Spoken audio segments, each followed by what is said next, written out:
The boardroom fell silent as my father's words hung in the air. 15 years of my life, countless sleepless nights, and millions in revenue I'd personally generated, all reduced to a wooden plaque that might as well have said, "Thanks for keeping the seat warm." I smiled through gritted teeth, raising my champagne flute as the executives around me celebrated my sister's visionary leadership.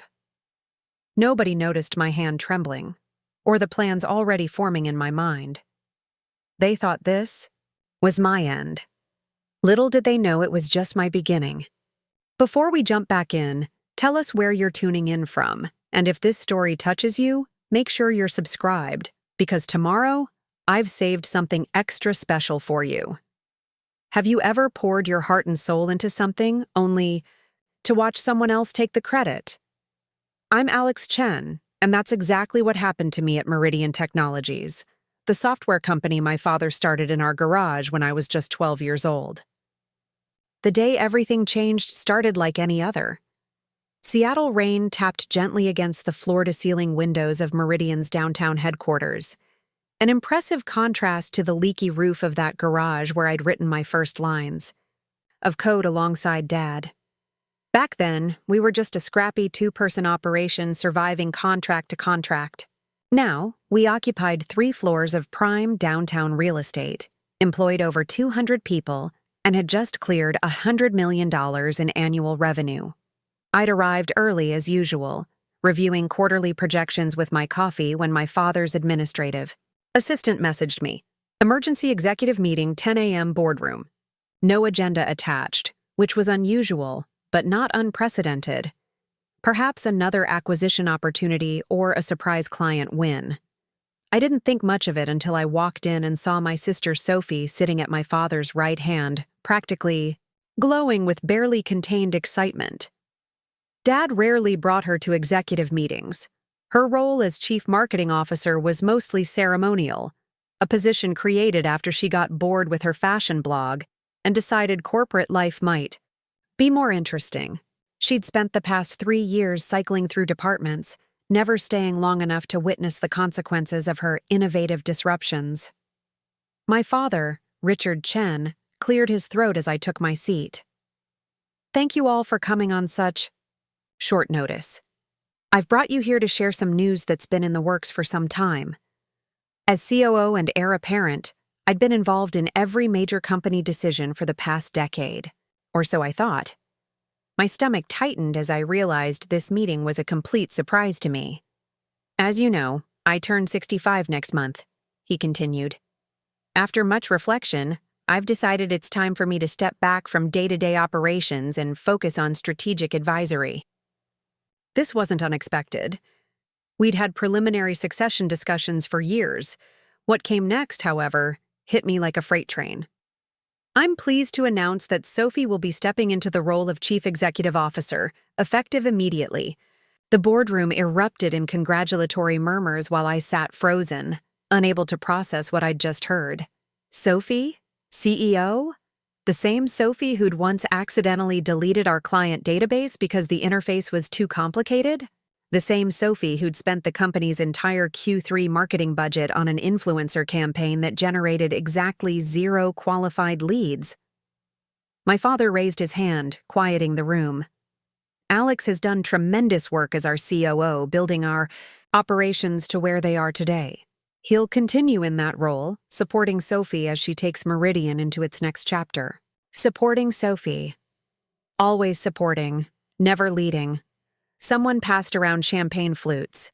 My father proposed a toast to Meridian's bright future, while Sophie beamed beside him. I raised my glass mechanically, muscle memory from years of corporate etiquette masking the earthquake happening inside me. Speech, called our CFO, Derek, always eager to curry favor with whoever held power.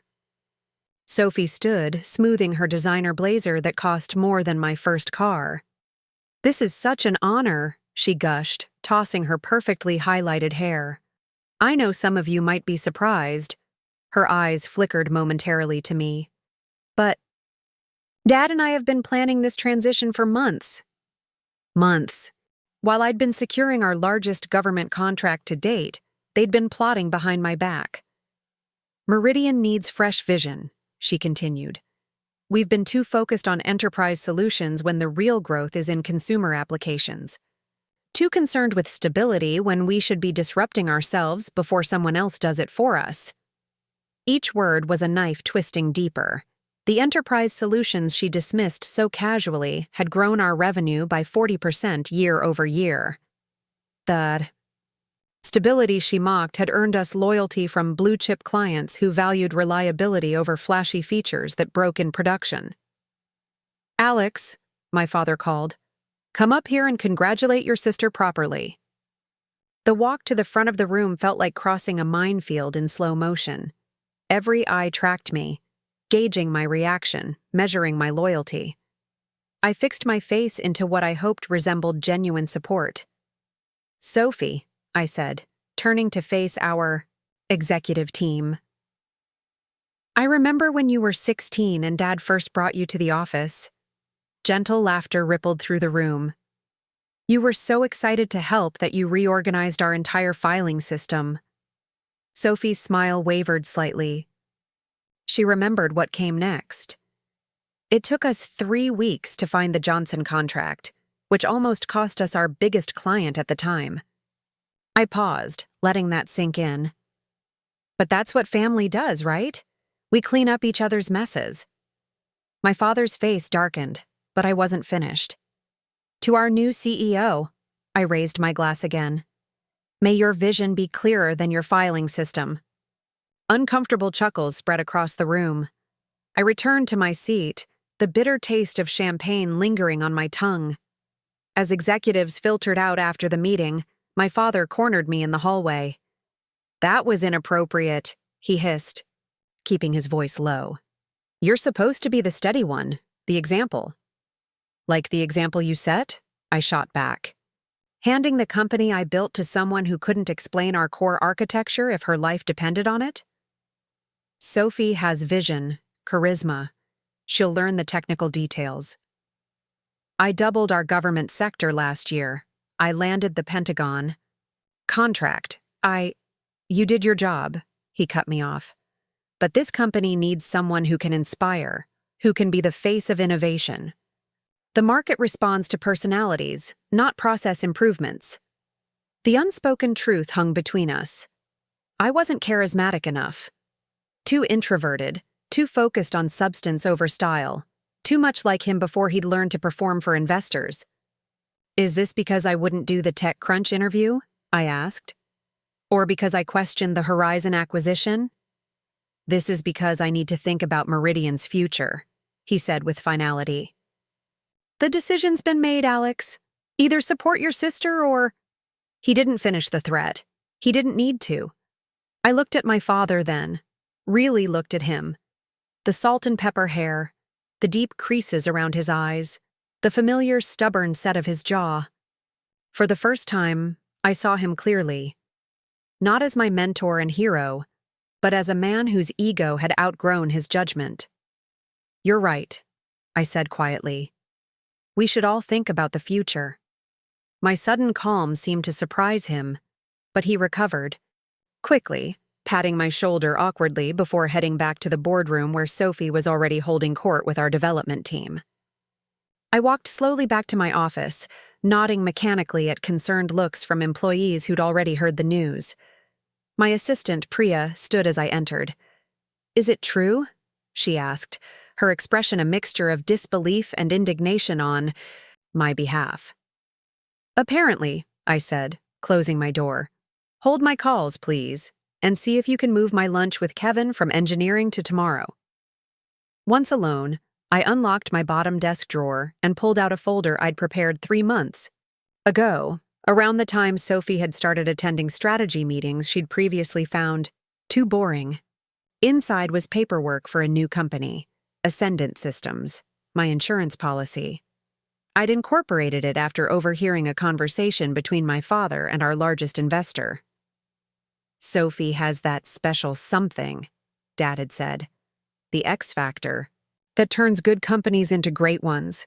Alex is brilliant, but brilliance only gets you so far in today's market." Preparing and narrating this story took us a lot of time, so if you are enjoying it, subscribe to our channel. It means a lot to us. Now back to the story. That night, I'd called Marcus Wong, my old roommate from MIT and Meridian's original lead developer before Sophie's rebranding initiative had pushed him out.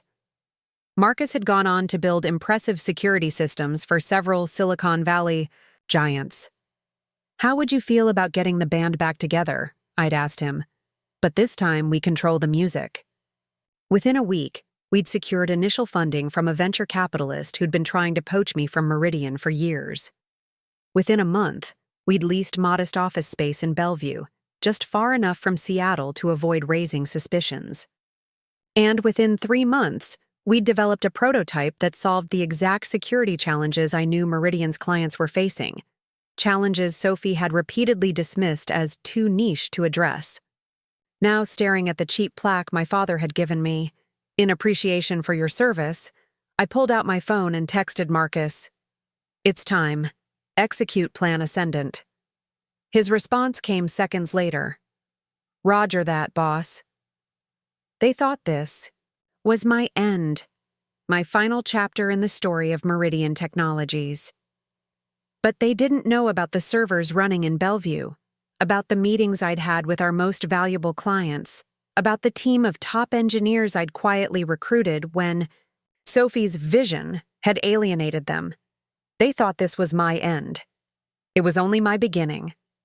I spent the next 3 weeks playing the good soldier, nodding along in meetings while Sophie proposed increasingly unrealistic pivots and market disruptions.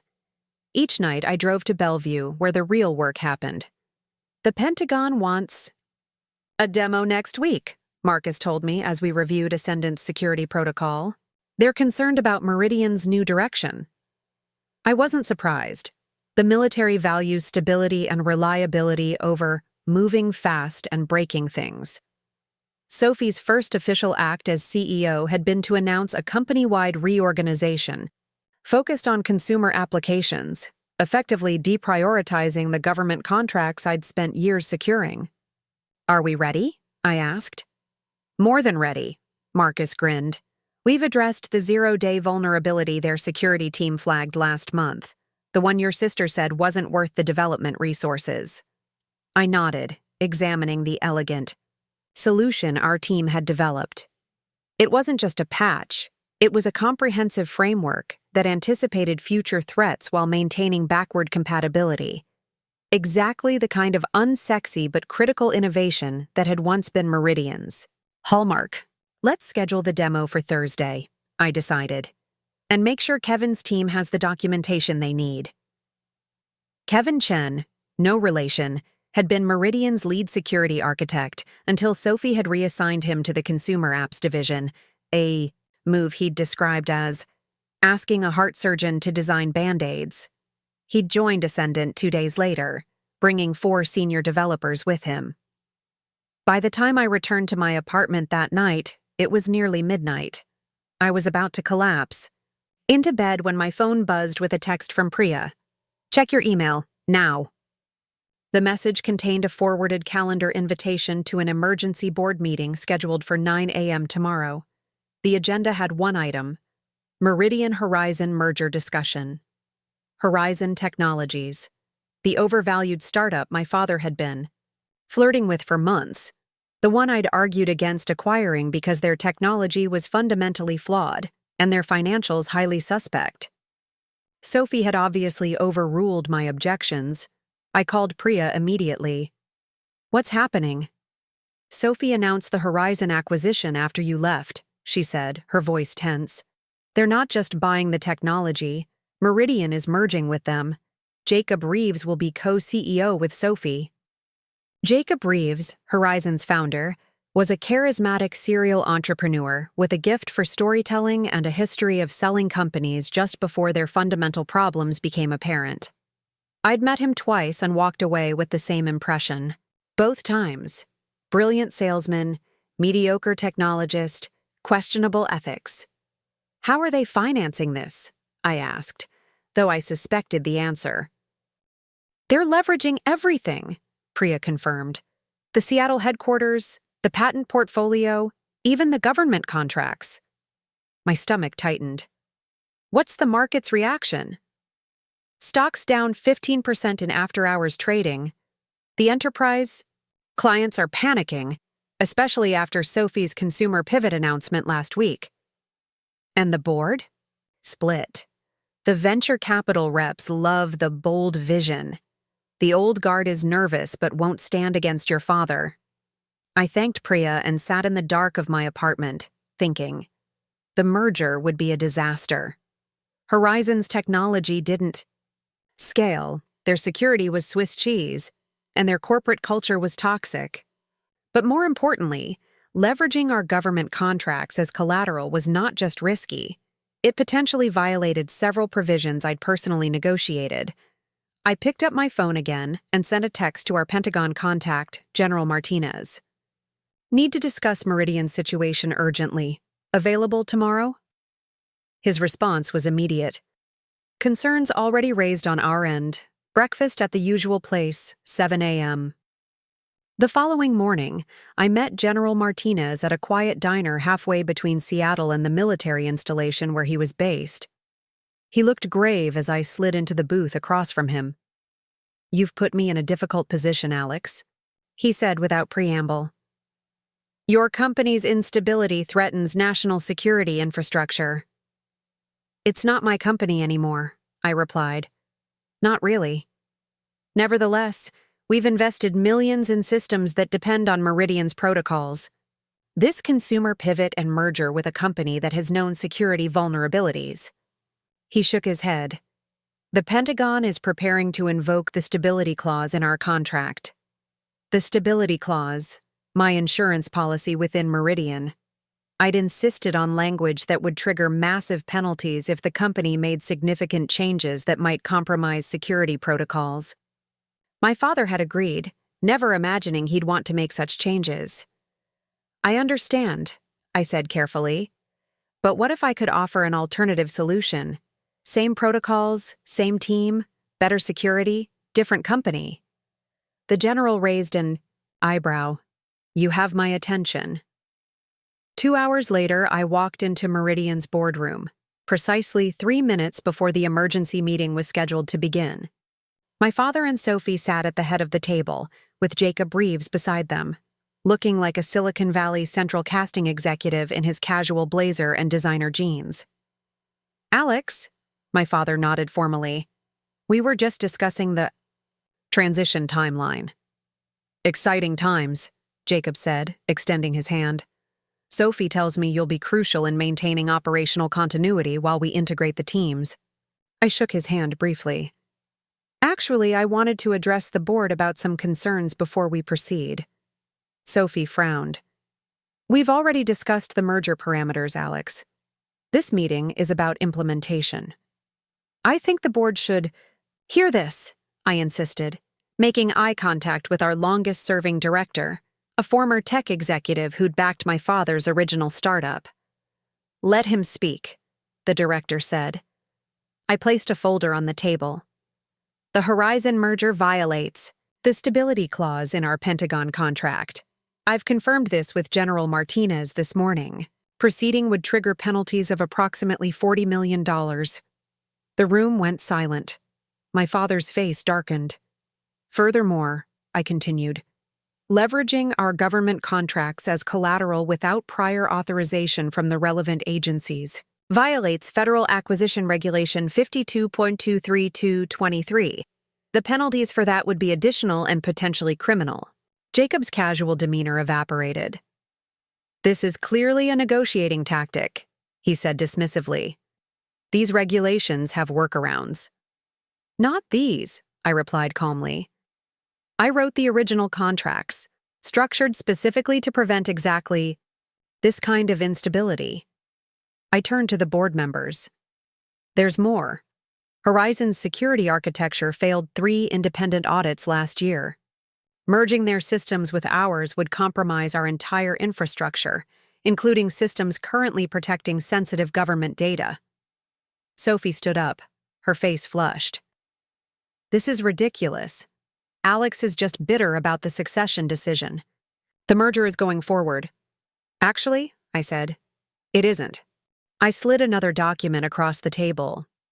This is a letter from General Martinez informing Meridian that in light of the announced strategic changes, the Pentagon is exercising its right to terminate our contract for convenience and immediately awarding a new contract to Ascendant Systems, which has demonstrated superior security protocols and stability. My father snatched the letter. What is Ascendant Systems? My company, I said simply. The one I started 3 months ago when I overheard you telling investors that Sophie had the X factor the company needed. The boardroom erupted in chaos. Jacob Reeves was on his phone immediately, likely calling his lawyers. Board members were talking over each other, demanding explanations. Through it all, my father stared at me with a mixture of shock and something else. Was it respect? You can't do this, Sophie said, her voice breaking. We're family. Family, I echoed. Was it family when you and Dad planned my professional demotion for months behind my back? Was it family when you dismissed the work I've dedicated my life to as boring and uncreative? I stood up, buttoning my suit jacket. The Pentagon contract represents 40% of Meridian's recurring revenue. Without it, the Horizon merger collapses. Your stock price will likely drop another 30% by market close. You've destroyed this company, my father said quietly. Everything I built. Everything we built, I corrected him. And I didn't destroy anything. You and Sophie did that when you decided flash was more valuable than substance. I'm just refusing to go down with the ship. I walked to the door, then turned back. Oh, and one more thing. Ascendant has already extended job offers to 32 key Meridian employees. They've all accepted, effective immediately. As I walked out of Meridian Technologies for the last time, my phone buzzed continuously with messages from shocked colleagues and panicked investors. I ignored them all, focusing, instead on the future I was building rather than the past I was leaving behind. 3 weeks later, Ascendant Systems officially opened its headquarters in a renovated warehouse in Georgetown, just south of downtown Seattle. We'd grown from a stealth team of 8 to a company of 50, with plans to double that within 6 months. The Pentagon contract had been just the beginning. Once word got out about our security protocol, other government agencies and security-conscious private companies had come calling. I was reviewing our latest hires paperwork when Priya, now my chief of staff, announced an unexpected visitor. Your father's here, she said cautiously. Should I send him away? I considered it. We hadn't spoken since the boardroom confrontation. Meridian stock had indeed plummeted, the Horizon merger had collapsed, and Sophie had been forced to lay off 30% of the staff. No, I decided. Send him in. Richard Chen looked older than he had a month ago. The confident swagger was gone, replaced by a weariness that made him seem diminished somehow. Nice space, he said, looking around at our open-concept office. Reminds me of our first real headquarters before we moved downtown. I nodded but said nothing, waiting. Meridian's filing for Chapter 11 next week, he continued. The board forced Sophie to step down. They've asked me to return as interim CEO while they look for a buyer. I'm sorry it came to that, I said, and meant it. Despite everything, seeing my father's life's work crumble gave me no pleasure. Are you? He asked, studying my face. You could have warned us about the Pentagon contract, given us a chance to adjust course. Like you warned me about choosing Sophie as CEO? He had the grace to look away. I made a mistake. I thought...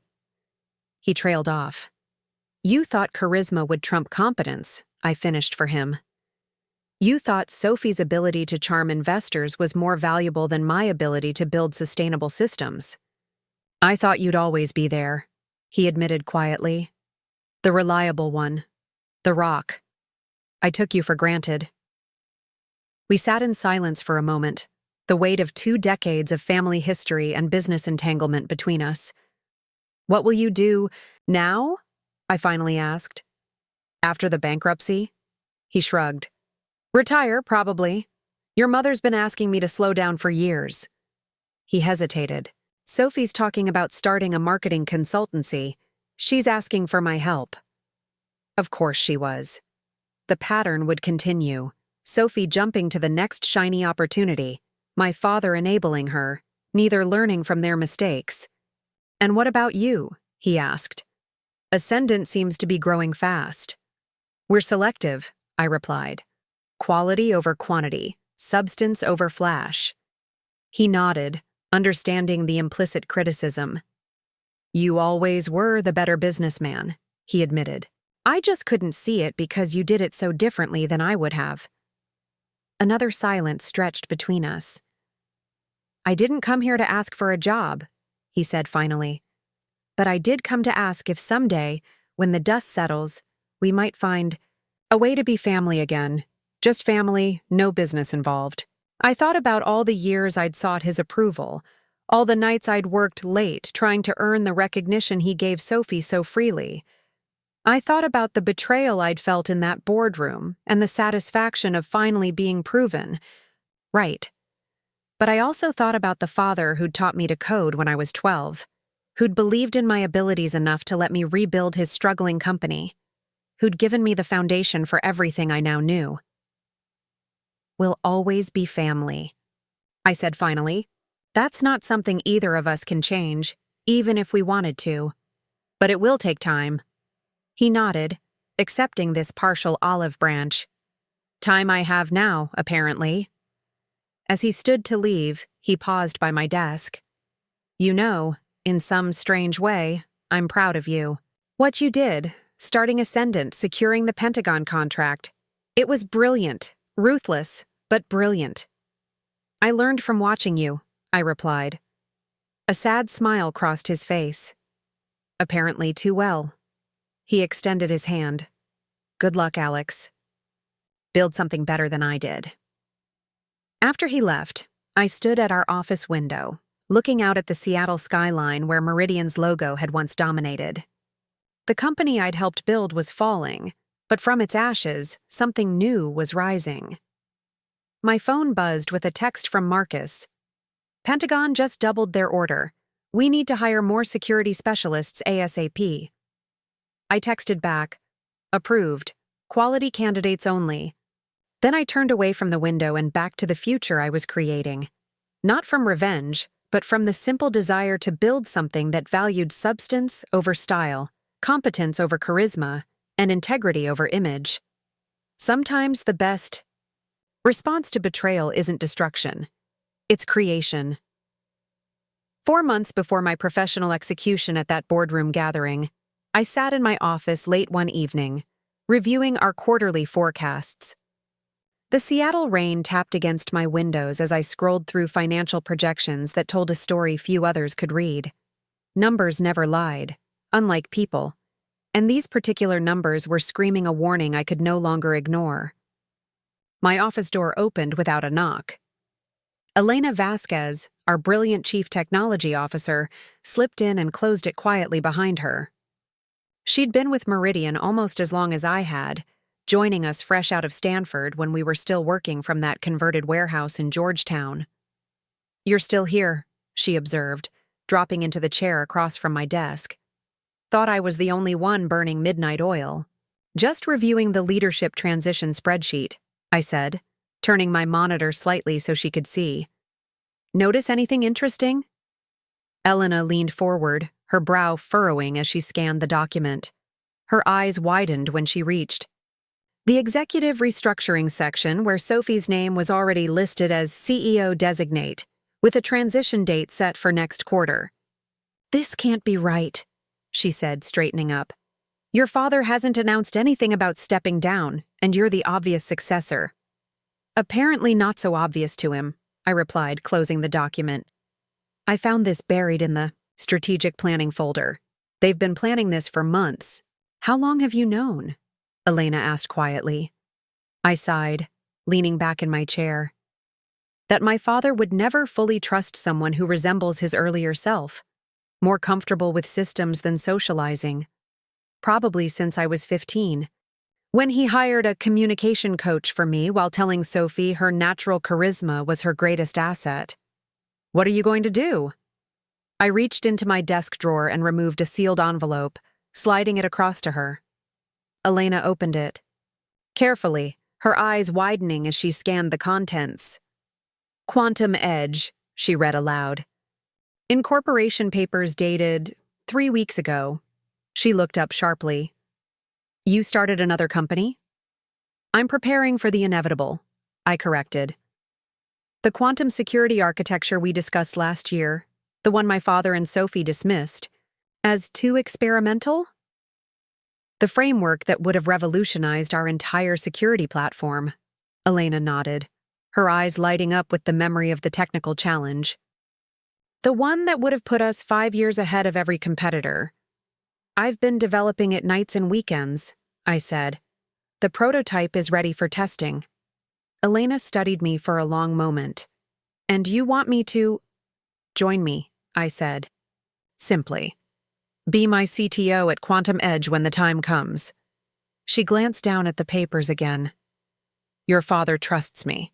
I could stay, feed you information while you build this in the background. No, I shook my head firmly. I need you visible. Legitimate. They'll never connect us if you leave Meridian properly to join what appears to be a promising startup. A soft knock interrupted us. Rachel Kim, our legal director, entered without waiting for a response. The contracts are ready, she announced, placing a thick folder on my desk. Non-compete waivers for key personnel, structured as independent, contracts to bypass the standard agreements. Elena raised an eyebrow. Rachel's in on this too? Someone has to make sure we don't end up in court, Rachel replied, her precisely manicured nails tapping against the folder. Besides, I haven't forgotten how Sophie restructured my department last year to make room for her sorority sister with the online law degree. I opened the folder, scanning the documents. These look thorough. What about our IP protection? The quantum architecture is clean, Rachel confirmed. You developed it independently, using your own resources, and Meridian explicitly declined to pursue it. I've documented everything, including the board minutes where your father called it unnecessary theoretical work. I picked up a pen, its weight suddenly significant. Once I sign these, there's no going back. There's no going back anyway, Elena said softly. You know that. I did know. I'd known it definitively 3 weeks ago when I'd accidentally accessed an email thread between my father and 2 board members discussing Sophie's natural leadership presence, while describing my contributions as technically valuable but lacking executive presence. The pen moved across the signature line with deliberate strokes. It's done, I said, pushing the contracts toward Rachel. Make it happen. The following afternoon, I sat through yet another executive committee meeting, watching my sister present. Her latest initiative, a consumer app strategy that would divert resources from our core enterprise business to chase retail customers we had neither the infrastructure nor expertise to support. Alex, my father's voice interrupted my thoughts. You're unusually quiet today. What do you think of Sophie's consumer strategy? I offered the practiced smile I'd perfected over years of watching less competent people take credit for my innovations. It's certainly ambitious. But have we considered the security implications? Consumer applications require entirely different protocols than our enterprise systems. Always with the technical objections, Sophie laughed lightly. Sometimes you need to think beyond server architecture, Alex. Take some risks. Speaking of risks, I replied evenly. Have we secured the quantum encryption capability this strategy would require? Consumer data protection falls under much stricter regulatory frameworks now. Sophie's confident smile faltered slightly. Well, we have our existing security protocols, which were designed for enterprise clients behind corporate firewalls, I pointed out. Consumer-grade security is an entirely different challenge, one that requires quantum-resistant encryption. We'll develop that capability as we go, my father interjected smoothly. I gathered my tablet, standing to leave. Actually, I heard a new player in the security space has already patented a breakthrough quantum architecture. Quantum Edge, I believe they're called. The room grew quiet. My father's eyes narrowed slightly. I'm sure we can partner with them if necessary, he said firmly. I nodded, heading for the door. I'm sure someone will try. Now, if you'll excuse me, I have a meeting with the Pentagon team about their system upgrade. As I walked out, I heard Sophie ask, "Who runs this Quantum Edge anyway?" I paused at the threshold, not turning back. I'm sure we'll all find out soon enough. Back in my office, I messaged Elena. Accelerate timeline. 3 months just became... One hour, my phone buzzed with a text from my mother. Dinner with your father and Sophie tonight? They want to discuss some exciting news. I typed back. Can't. Working late on the Pentagon security upgrade. Someone has to make sure it actually works. Setting my phone aside, I pulled up the Quantum Edge business plan. The familiar determination rose in my chest as I remembered all the times I'd been told to be patient, to wait my turn, to support the company vision while my own ideas were dismissed as too technical or lacking market appeal. I was done waiting, done supporting, done being the reliable son who solved problems while others took the spotlight. They wanted me to know my place. I was about to show them exactly where that was. The next 4 weeks passed in a carefully orchestrated dance of preparation and pretense. By day, I attended Meridian meetings, nodding agreeably as Sophie unveiled increasingly problematic strategies. By night, I built Quantum Edge's infrastructure and recruited a select team of brilliant minds who had been overlooked or undervalued at Meridian. Our first major target was the Pentagon contract renewal, a $40 million deal that represented nearly a third of Meridian's stable revenue. The military had been increasingly concerned about quantum computing threats to their encryption standards, something my father had repeatedly downplayed as years away from practical relevance. General Rivera is requesting a meeting, my assistant informed me one morning. He says it's urgent regarding the security protocols for the Aegis system. Schedule it for tomorrow morning, I replied, and make sure Sophie isn't aware of it. She'll only complicate matters. The following day, I met with General Rivera at a secure facility outside the city. The general had been my main contact at the Pentagon for years, a no-nonsense career military officer who valued competence over charisma and results over relationships.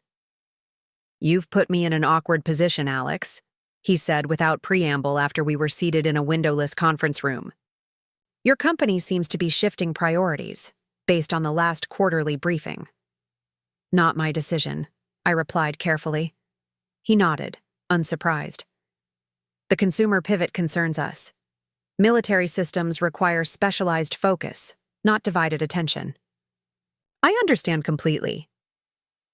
Your sister's presentation last month showed a 40% resource reallocation away from security infrastructure development." He frowned. "That's unacceptable for our needs." I leaned forward. "What if I told you there's an alternative? A quantum-resistant security architecture that exceeds current requirements and anticipates future threats?" The general's expression remained neutral, but his eyes sharpened with interest. "I'd say that sounds like exactly what we've been requesting from Meridian for the past 18 months. "Not from Meridian," I clarified. "From Quantum Edge." I slid a tablet across the table, displaying our security framework. The general studied it carefully, occasionally zooming in on technical specifications. After several minutes, he looked up. "This is what we asked your father for 2 budget cycles ago. He said it wasn't technically feasible yet." "He was wrong," I said simply. "And Quantum Edge can deliver this within our timeline?" "We already have. The prototype is running in our test environment. We can deploy to your systems within 30 days. The general considered this information, his military discipline not quite hiding his excitement at the breakthrough. "This would require breaking our existing contract with Meridian." "Actually," I replied, "the contract includes a technology advancement clause. If a superior security solution becomes available that significantly reduces vulnerability, The Pentagon can transition with minimal penalties. A clause you insisted on, as I recall, the general said with the faintest hint of a smile. Over your father's objections. I nodded. I believe in preparing for all contingencies. And who exactly runs Quantum Edge, Alex? Our eyes met across the table. I think you already know the answer to that, General. 3 days later, I received a message from Elena. Sophie just came out of your father's office looking like she's seen a ghost. Emergency board meeting called for tomorrow morning. I replied, right on schedule. That evening, my father called. I let it go to voicemail, listening to his message later. Alex, we need to talk before tomorrow's meeting. The Pentagon contract is at risk. Call me immediately. I didn't call back. The next morning, I arrived at the boardroom exactly on time, taking my usual seat as the other executives filed in looking tense and confused. My father entered last, Sophie at his side. Her usual confident smile was nowhere to be seen. Thank you all for coming on such short notice, my father began, his voice grave. We've received concerning news from the Pentagon. They're invoking the Technology Advancement Clause in our contract and transitioning their security systems to another provider. The room erupted in shocked murmurs. The Pentagon contract was Meridian's most prestigious and stable source of revenue. What provider? Asked our CFO, Derek. Oracle? Microsoft? A company called Quantum Edge, Sophie replied, her voice tight with controlled anger. Apparently, they've developed a quantum-resistant security architecture that makes our systems obsolete. All eyes turned to me. I met my father's gaze steadily. Alex, he said quietly, what do you know about this?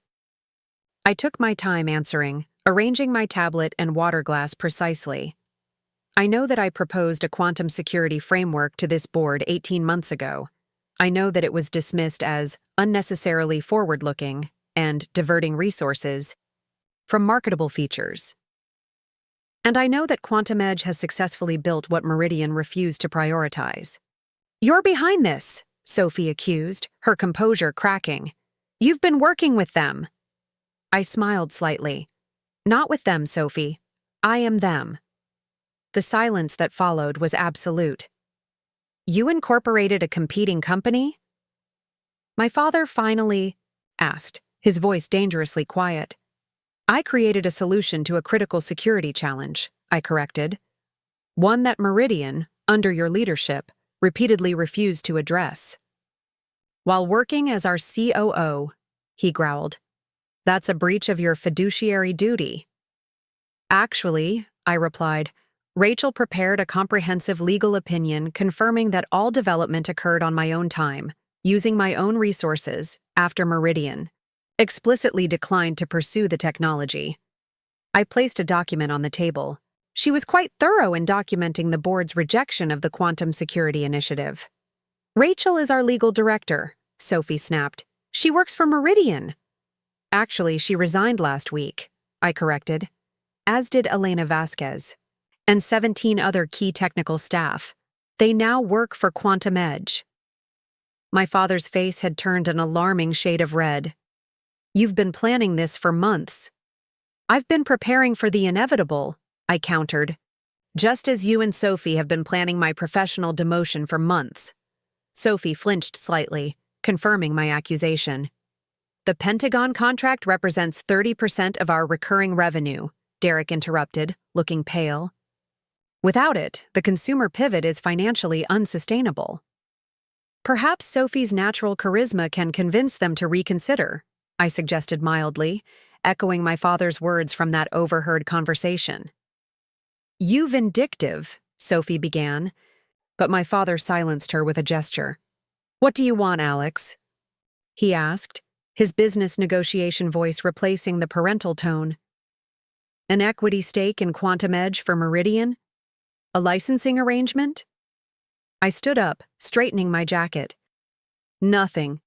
Quantum Edge doesn't need Meridian. In fact, as of this morning, we've secured commitments from 3 additional government agencies and 2 financial institutions. all current Meridian clients concerned about the company's shifting priorities. "You're destroying this family," Sophie said, her voice breaking slightly. "Family?" I echoed. "Was it family when you took credit for my Pentagon security strategy in the investor presentation last year? Was it family when Dad started excluding me from succession planning discussions? Was it family when you both decided I wasn't leadership material despite building Meridian's entire enterprise business?" Neither answered. "I've given 15 years to Meridian Technologies," I continued.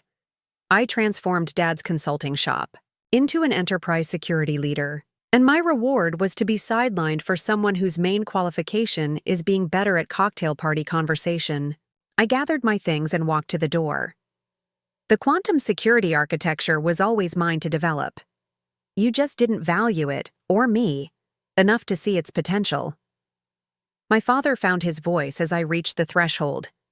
"If you walk out that door, don't expect to be welcome back." I turned one last time. I stopped expecting that a long time ago.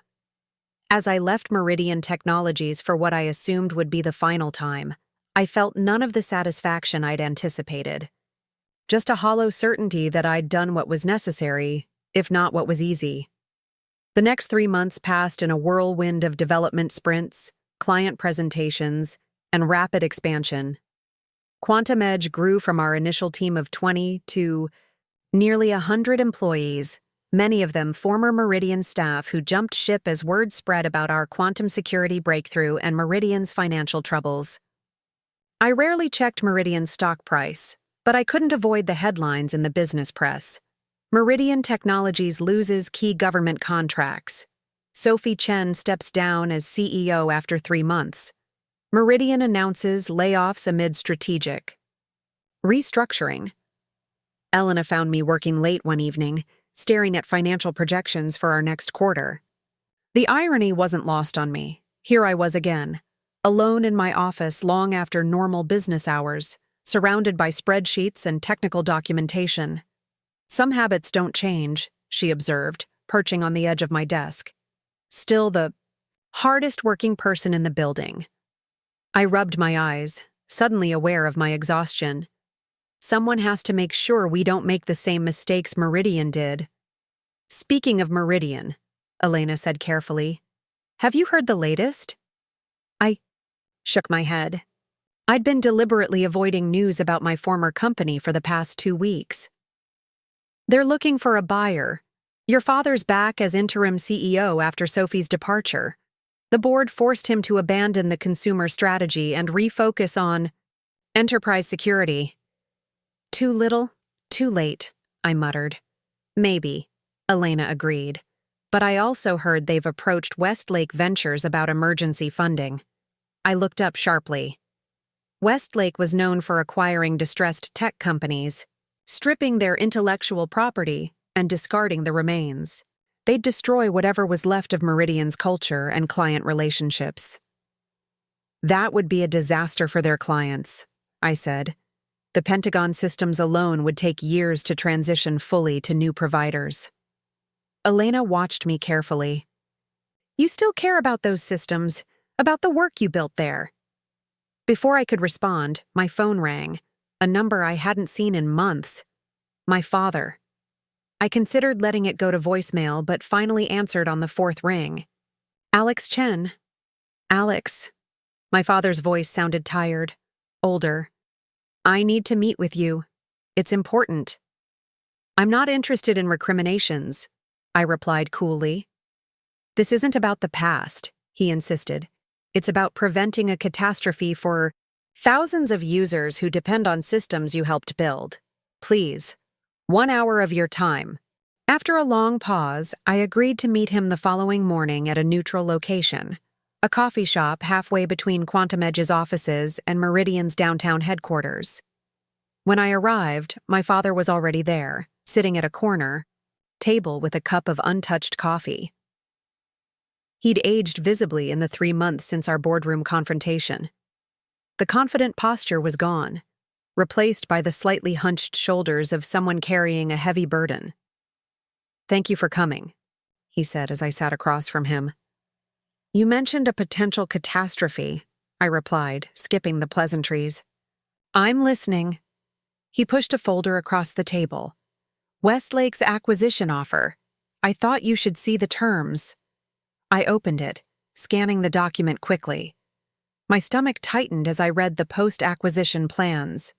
Westlake intended to dismantle Meridian entirely, selling off the commercial business in pieces, extracting the intellectual property, and abandoning the government contracts with minimal transition support. This would leave critical systems vulnerable during rushed migrations, I noted. The national security implications alone are disastrous, my father finished. I know. That's why I'm here. I closed the folder. What do you expect me to do about it? Meridian made its choices. No, I made those choices, he corrected, meeting my eyes directly. Sophie has resigned completely and moved to Los Angeles to start some kind of social media company. The board has given me 2 weeks to find an alternative to Westlake. And you want Quantum Edge to be that alternative, I concluded. He nodded, slowly. You built most of Meridian's core systems. You understand them better than anyone. You could integrate them with your quantum architecture with minimal disruption. Why would I want to take on Meridian's problems? We're growing exponentially without that baggage. My father was quiet for a moment, staring into his coffee. When he looked up, the business negotiator was gone, replaced by something I rarely saw: simple honesty. Because despite everything, you care about the work, about the systems you built and the people who depend on them. He leaned forward. And because I'm asking you, not as a businessman, but as your father, to help me fix my mistake. Which mistake would that be? I asked, my voice sharper than intended. Sidelining me for Sophie? Dismissing the quantum architecture? Or just fundamentally misunderstanding what kind of company Meridian needed to be? All of them, he said simply. I was wrong, Alex. About the company's direction, about Sophie's readiness for leadership, and most of all, about you. I sat back, surprised by his bluntness. My father rarely admitted error, even when the evidence was overwhelming. I thought leadership required a certain type of personality, he continued. Someone like me in my prime, or how I remember myself. Anyway, charismatic, bold, comfortable in the spotlight. Sophie seemed to have those qualities. While I was too technical, too detail-oriented, too introverted, I supplied. He nodded. I couldn't see that the industry had changed. That modern enterprise security requires exactly your kind of leadership. Methodical, thorough, focused, on substance over style. The admission should have felt vindicating. Instead, it just underscored the waste of time, opportunity, and relationship. Quantum Edge is not interested in acquiring Meridian, I said finally. The corporate culture clash alone would be unmanageable. His shoulders slumped slightly. However, I continued, we might consider a targeted acquisition of specific assets and contracts. The government division in particular aligns with our core business. Hope flickered across his face. You'd take on the Pentagon contracts? The classified systems? With appropriate due diligence and valuation, I qualified. We're not offering a bailout, but a strategic integration of compatible elements. And the Meridian name? The legacy? I considered this. The Meridian brand had been synonymous with reliable security for over a decade, a reputation I had largely built. The government division could retain the Meridian identity as a subsidiary of Quantum Edge, I offered. A separate business unit focusing on existing government contracts while transitioning to our quantum architecture. My father nodded slowly. And the commercial business? The enterprise clients? Would need to be evaluated individually. Some might fit our model, others won't. And my role in all this? He asked quietly. This was the crux of it, the question beneath the question. Could we work together again after everything that had happened? Meridian Government Solutions would need an experienced advisor during the transition, I said, carefully. Someone who understands the history and client relationships. A 6-month consulting arrangement might be appropriate. It wasn't the leadership role he was accustomed to, but it was something. A way for him to exit with dignity rather than presiding over Meridian's complete dismantling. I'd like to have Elena and our financial team review Meridian's current state before we formalize anything, I added. Complete transparency will be required.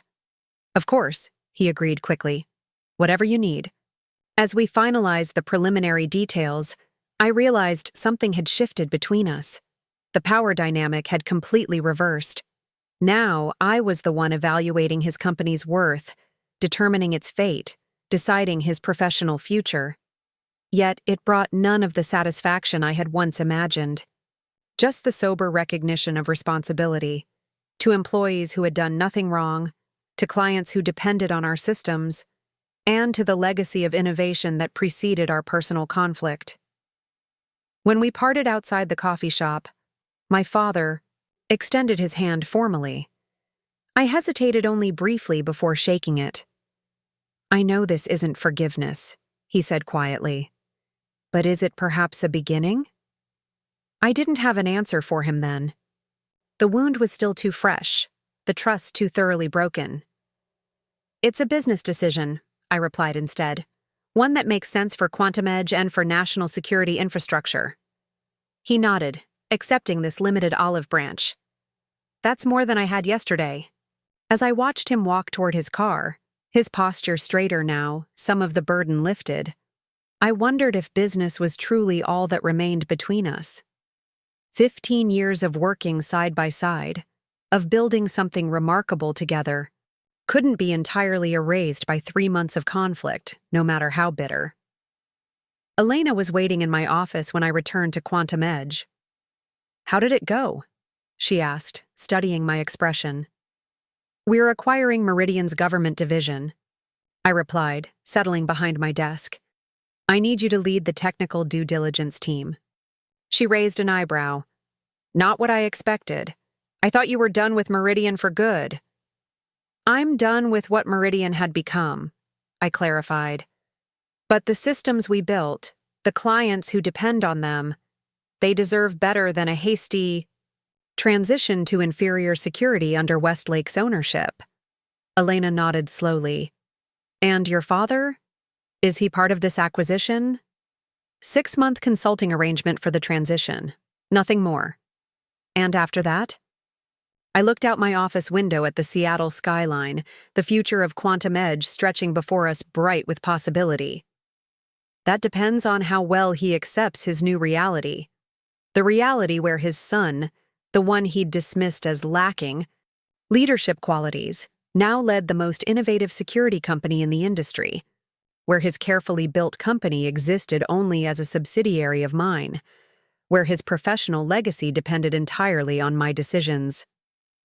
"You know," Elena said carefully, "taking over parts of Meridian doesn't have to be just about business. It could also be about healing." I turned back from the window. "I'm not interested in false reconciliations." "Not false," she countered. "Just evolved. You're not the same people you were when this started. Neither of you." I considered her words as I reviewed the preliminary acquisition documents.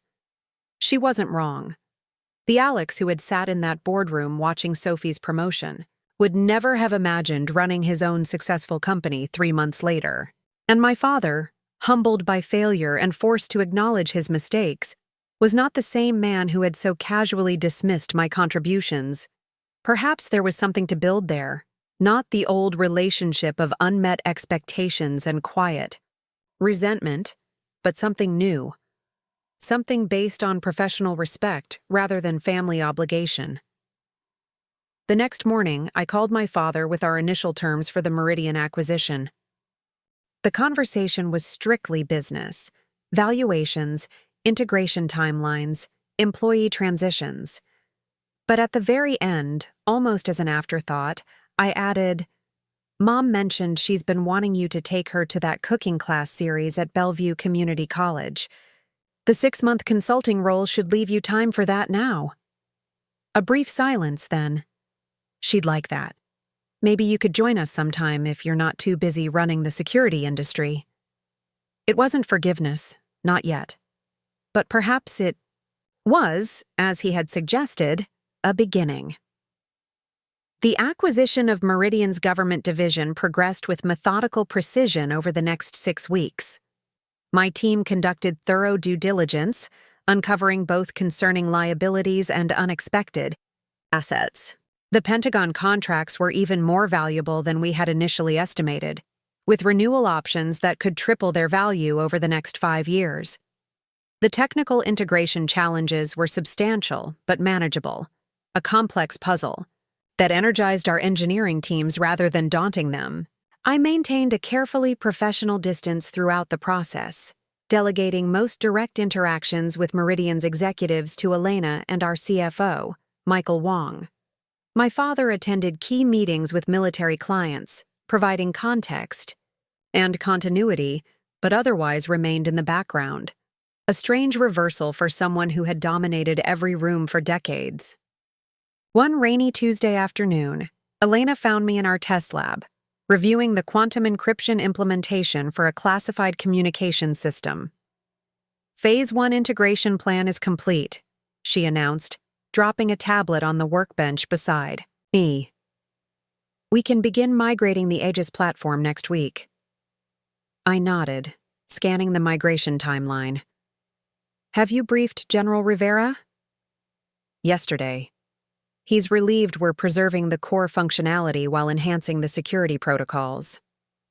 She hesitated. He asked about you, actually. Wanted to know why you weren't at the briefing. I adjusted a parameter in the encryption algorithm, watching the simulation results recalculate.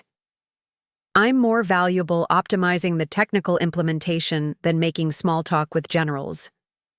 Elena leaned against the workbench, studying me, with the frank assessment of someone who had known me for over a decade. That's not why you're avoiding the client meetings. I looked up, meeting her gaze. I'm not avoiding anything. I'm focusing on my strengths. You're avoiding situations where you might encounter your father in a professional context, she corrected gently, the same way you've been skipping the integration team meetings when he's scheduled to attend. I returned my attention to the simulation results. My presence would complicate things unnecessarily. He's actually been quite helpful, Elena noted. His historical knowledge of the systems has accelerated our mapping process significantly. And he's been, she searched for the right word, humble, not a quality I previously associated with Richard Chen. I made a non-committal sound, adjusting another parameter. The Meridian employees are asking questions, she continued. They know you built most of the systems they maintain. They're wondering why the founder's son, the technical architect of their entire platform, isn't involved in the transition. We're maintaining appropriate corporate separation during the acquisition. It's cleaner that way. Elena sighed. You can't avoid him forever, Alex. At some point, you'll need to find a way forward that isn't defined by what happened. I finally looked up from my work. I'm building a quantum-resistant security architecture that will protect critical national infrastructure for the next decade. That's my way forward. Professionally, sure, she acknowledged. But personally, you're still operating from a place of anger and vindication. Before I could formulate a response that wasn't pure denial, my phone buzzed with a text from our head of security. Your mother is in reception, says she needs to see you. I frowned. My mother rarely visited me at work, and never without calling first. I need to go, I told Elena, already heading for the door. We'll continue this discussion later. I found my mother waiting in our reception area, looking strikingly out of place amid Quantum Edge's ultra-modern aesthetic. Julia Chen had always been the calm counterpoint to my father's ambition, the steady presence who managed our home while he built his business, and I built my technical expertise. Mom, I greeted her with a quick hug. Is everything okay? You didn't call first. I was in the neighborhood, she said with a small smile that didn't quite reach her eyes. Can we talk somewhere private? I led her to my office, closing the door behind us.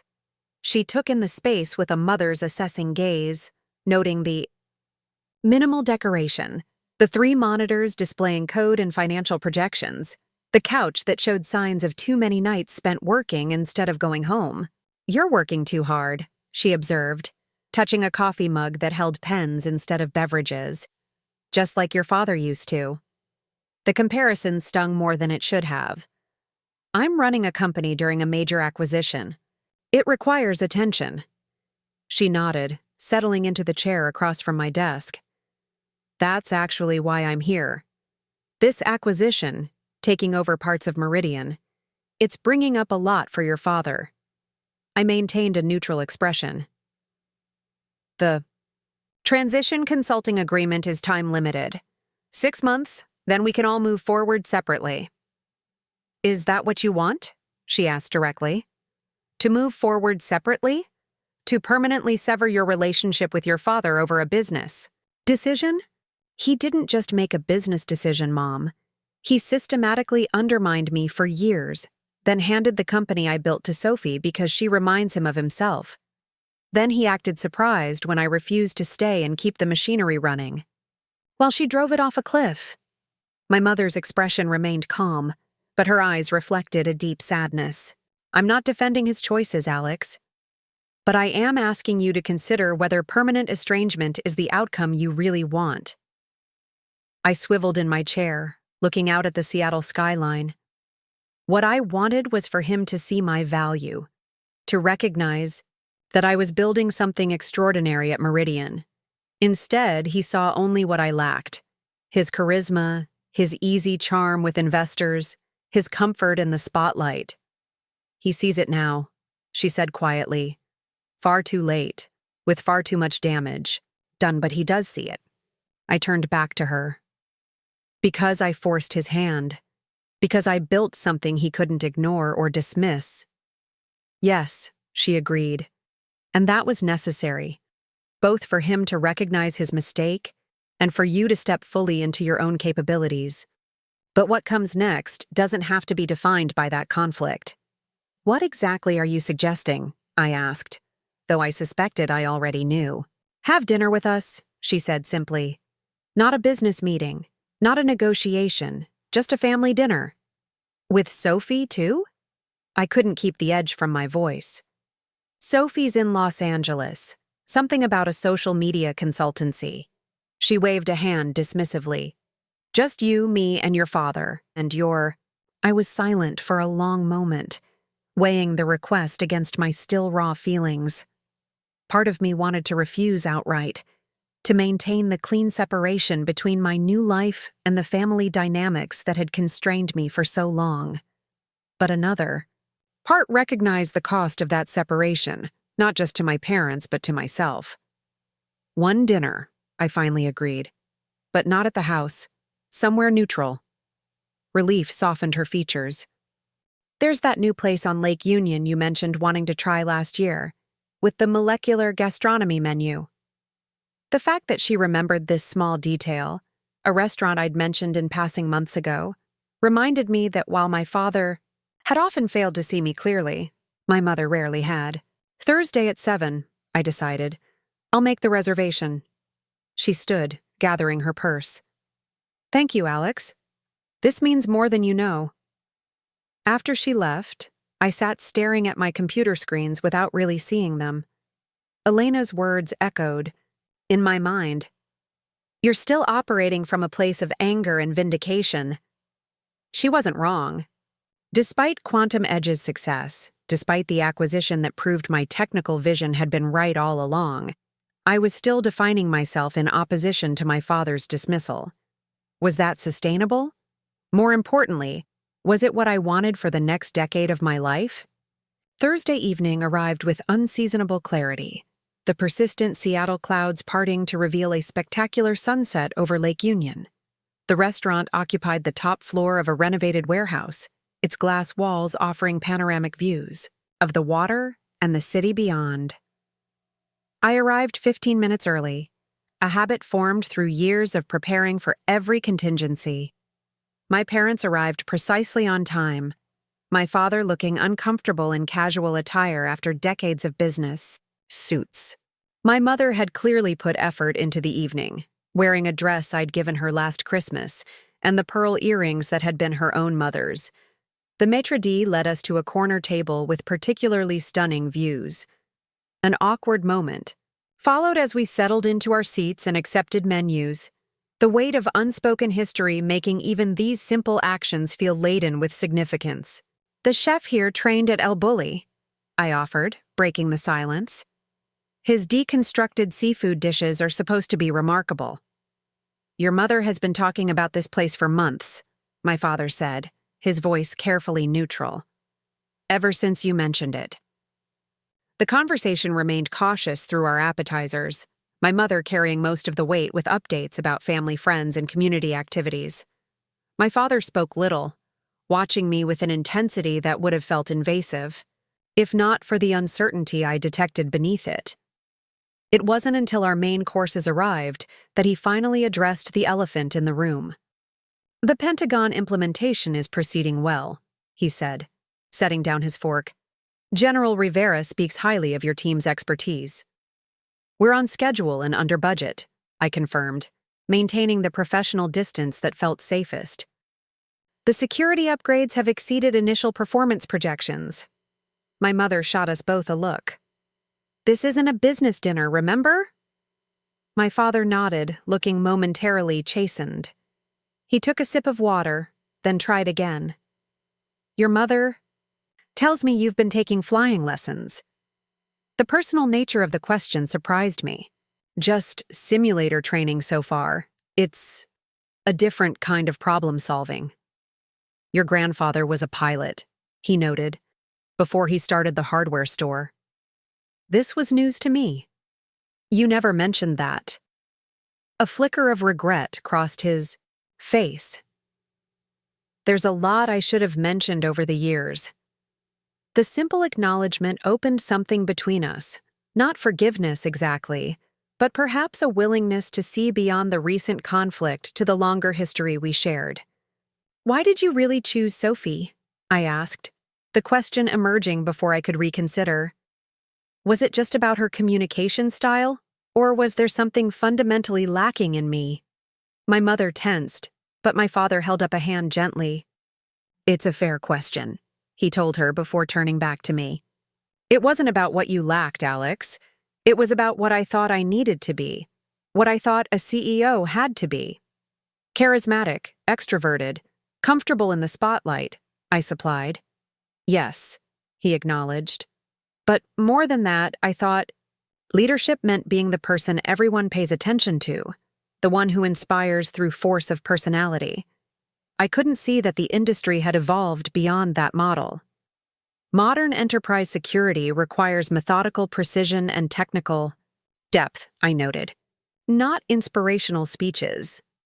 "Exactly." He set his napkin aside, leaning forward slightly. "I was applying leadership principles from 20 years ago to a technical landscape that had fundamentally changed, and I was too stubborn, too convinced of my own judgment to see it." The admission was more forthright than I had expected. For a moment, I glimpsed what this was costing him, the man who had built a company from nothing, who had never shown doubt or vulnerability, now acknowledging a catastrophic misjudgment to the son who had proven him wrong. "Sophie was never going to succeed in that role," he continued. "That's on me, not her. I set her up to fail by ignoring the actual requirements of modern security leadership." "And now?" I asked, curious despite myself. "What will you do after the consulting agreement ends?" He glanced at my mother, who nodded encouragingly. "I'm considering teaching." Seattle University has approached me about a business school position, sharing case studies from Meridian's growth and eventual challenges, including the succession planning failure. I couldn't resist asking. "Especially that," he said with unexpected candor. "It's a textbook example of how not to manage technology company leadership transition." For the first time in months, I felt something like respect for my father stirring beneath the layers of hurt and resentment. This humility, this willingness to transform his failure into a learning opportunity for others, showed a capacity for growth I hadn't believed he possessed.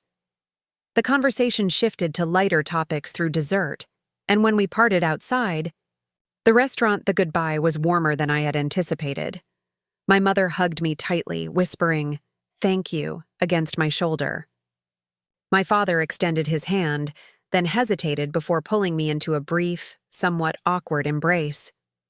"I'm proud of what you're building," he said quietly. "Not just the technology, but the kind of leader you've become. The kind I should have recognized sooner." The words hit me with unexpected force. The validation I had sought for so long, offered freely now that I no longer needed it to define my worth. I drove home with my thoughts churning, the evening replaying in my mind. The dinner had not erased the past, but it had perhaps created space for a different kind of future, one where my relationship with my father could evolve beyond the dynamics that had constrained us both. The next morning, I arrived at Quantum Edge earlier than usual, driven by a restless energy I couldn't quite name. Elena found me in the conference room, reviewing the integration timeline for the remaining Meridian systems. "You're here early," she observed. "How was the family dinner?" "Surprisingly productive," I admitted. "My father is changing, or at least trying to." "People can," she said, settling into the chair beside me, "when properly motivated. By catastrophic failure." "You mean?" I asked with a wry smile. "That's certainly one motivator." She studied the timeline displayed on the wall screen. "We're ahead of schedule on most of the critical systems. The Aegis migration has been particularly smooth. Because my father's technical documentation was more comprehensive than we expected," I acknowledged. "He may have made a disastrous leadership decision, but his systems architecture was always solid." Elena gave me a knowing look. "The apple doesn't fall far from the tree in some respects." The observation would have irritated me months ago. Now I found I could separate the aspects of my father worth emulating: his technical thoroughness, his commitment to quality, his persistence, from those I had determined not to repeat. "We're still planning to move the classified communications hub next week?" I asked, redirecting to practical matters. "Yes, but there's a complication. The Pentagon wants both you and your father in the room for the transition briefing. General Rivera specifically requested it." I frowned. "Why both of us?" "Continuity and confidence," she explained. "Your father represents the historical knowledge of the systems. You represent the quantum security future. Together, you reassure them that nothing will be lost in transition." The request made logical sense, but the prospect of working directly with my father, of presenting a united front after everything that had happened, felt complicated in ways I wasn't sure I was ready to navigate. "I'll be there," I decided. After a moment. Professional interests have to take priority over personal history. The Pentagon briefing required extensive preparation. Despite my intimate knowledge of the systems involved, the classified nature of the communications hub demanded precise documentation of every transition step.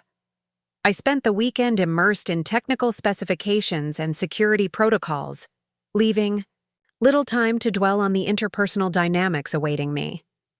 Monday morning found me in the secure conference room at the Pentagon, arriving 30 minutes before the scheduled briefing to set up my presentation materials.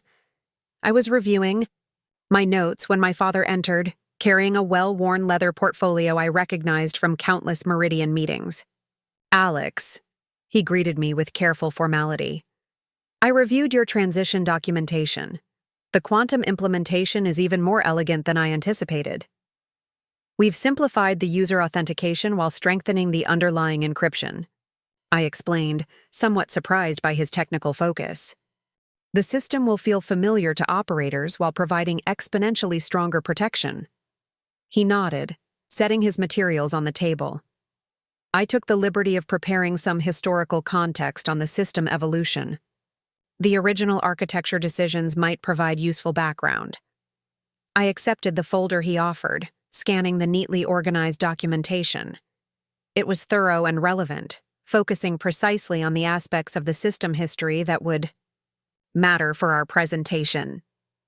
This is helpful, I acknowledged. I'll incorporate key points into the technical overview.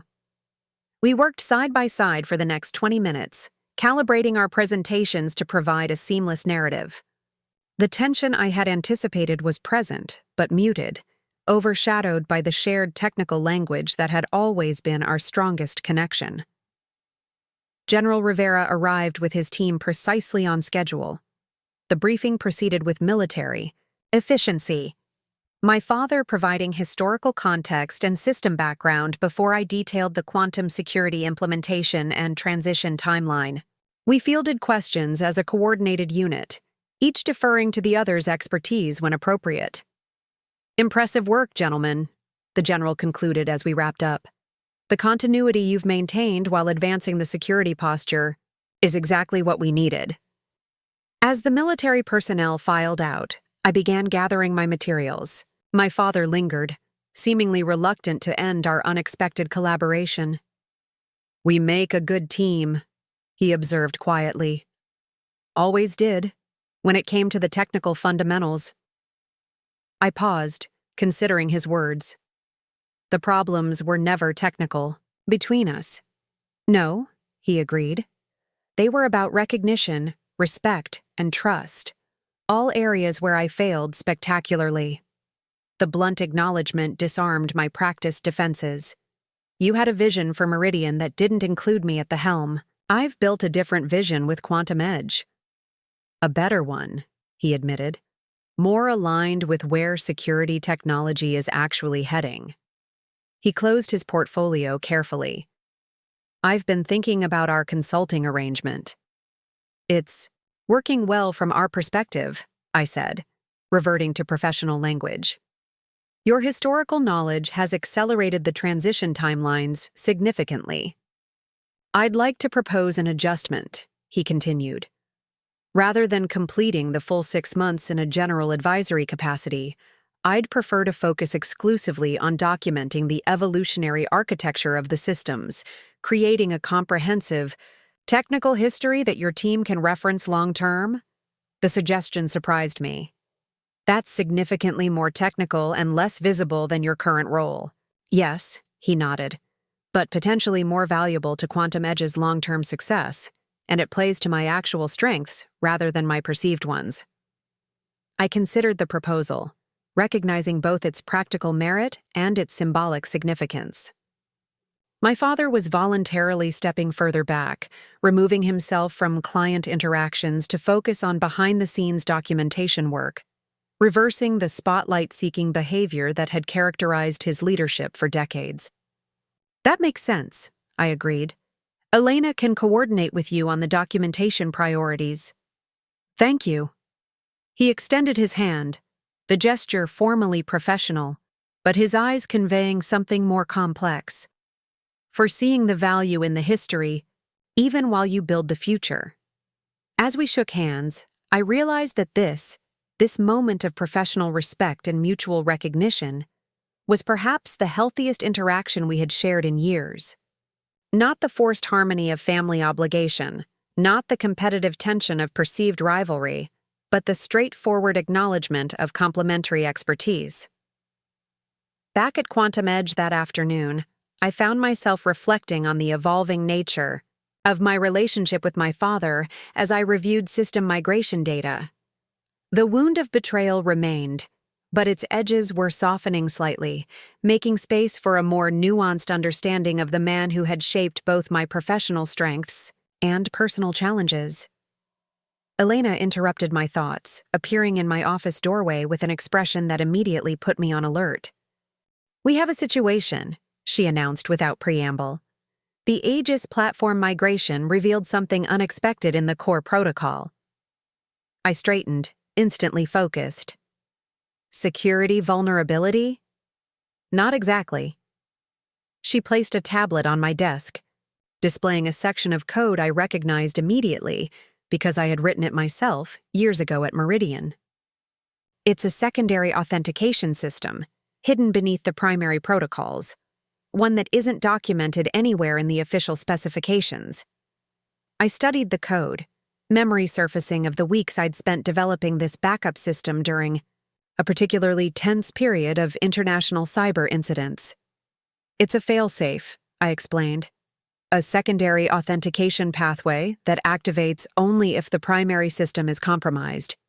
We developed it after the Chelyabinsk incident when we realized how vulnerable centralized authentication could be to state-level actors. That's what I thought. Elena nodded.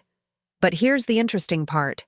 It's been activated 3 times in the past month, after Meridian's security team was downsized, but before our migration began. The implications were immediately concerning. Someone was attempting to compromise the primary authentication system during the transition uncertainty, and would have succeeded if not for your undocumented failsafe, she confirmed. A failsafe that not even your father knew about, based on his reaction when we found it. I leaned back, processing this information. We need to trace the intrusion attempts, identify the origin. Already working on it. But there's something else. Elena's expression grew more serious. The attempts appear to have originated from within Westlake Ventures' network. Westlake, the private equity firm that had been negotiating to acquire Meridian before our intervention. The firm known for stripping acquired companies of valuable intellectual property. They were trying to access the classified protocols before the acquisition was even finalized, I realized, planning to extract the security architecture for sale to third parties. It appears so, which means your decision to intervene didn't just save Meridian from dismantlement. It potentially prevented classified security protocols from being compromised, I finished. We need to inform General Rivera immediately. Already scheduled for tomorrow morning, Elena confirmed. But I thought you should know first, since it was your failsafe that detected the attempts. After she left, I sat contemplating this. New information. The hidden authentication system had been my independent initiative, developed without formal approval because I'd recognized a vulnerability that others, including my father, had dismissed as theoretical. At the time, it had felt like yet another example of my technical concerns being undervalued. Now, years later, that same unauthorized system had potentially prevented a serious security breach of national defense infrastructure. I reached for my phone, then hesitated. This discovery complicated my narrative about Meridian and my father's leadership. While his succession decision had been fundamentally flawed, the technical culture he had created had allowed me the freedom to implement unauthorized security measures based on my own judgment, freedom I had used to create a failsafe that ultimately protected critical systems during a vulnerable transition. After a moment's consideration, I composed a text to my father. Need to discuss Aegis Secondary Authentication Protocol. My office, 9 a.m. tomorrow? His response came quickly. I'll be there. Didn't know it existed, but not entirely surprised. You built it.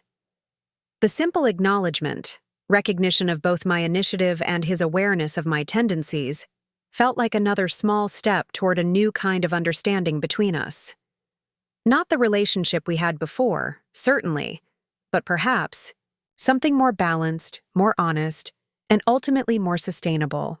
As I prepared for the meeting with General Rivera the next day, I found myself considering Elena's earlier observation with new perspective.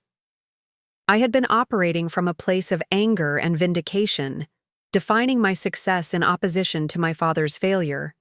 But perhaps it was time to acknowledge that both our contributions had value, that both our approaches to security had merit, and that the strongest path forward might incorporate elements of both. The quantum future I was building at Quantum Edge would be stronger for including the architectural history my father had created, just as I, despite everything, was partly shaped by the lessons he had taught me, both through his successes and his failures. That realization didn't erase the past, but it did illuminate a different possible future, one where professional respect might eventually rebuild what personal disappointment had broken. The discovery of Westlake's attempted intrusion into the Pentagon systems elevated our concerns to a new level. What had begun as a corporate acquisition battle now carried national security implications. General Rivera arrived at Quantum Edge the following morning with a team of cybersecurity specialists from military intelligence. The atmosphere in our conference room was tense as I walked them through the hidden authentication protocol and the evidence of attempted breaches. 3 separate intrusion attempts, all originating from Westlake's network infrastructure, I explained, displaying the logs on the main screen. Each targeting different components of the classified communications protocol. And this secondary authentication system was your creation? General Rivera asked, examining the code architecture with a practiced eye. Yes, I implemented it 4 years ago at Meridian, after identifying vulnerabilities in the standard authentication approach. Without formal authorization, my father added from his seat at the far end of the table, which was both against company protocol and exactly the right decision, given what we know now. The general's eyebrows rose slightly at this unexpected support. And Westlake had no way of knowing about this failsafe? It wasn't documented in any official specifications, I confirmed. The code was embedded within the system architecture, in a way that made it virtually invisible unless you knew exactly where to look. Essentially, they thought they were accessing an unlock mechanism, but were actually triggering a silent alarm, Elena elaborated. Each attempt logged detailed information about the incursion pathway while appearing to process normally. One of the military intelligence specialists leaned forward. This goes beyond corporate espionage. Attempting to access classified defense systems carries serious federal implications, particularly given Westlake's known connections to certain international investment groups, General Rivera noted.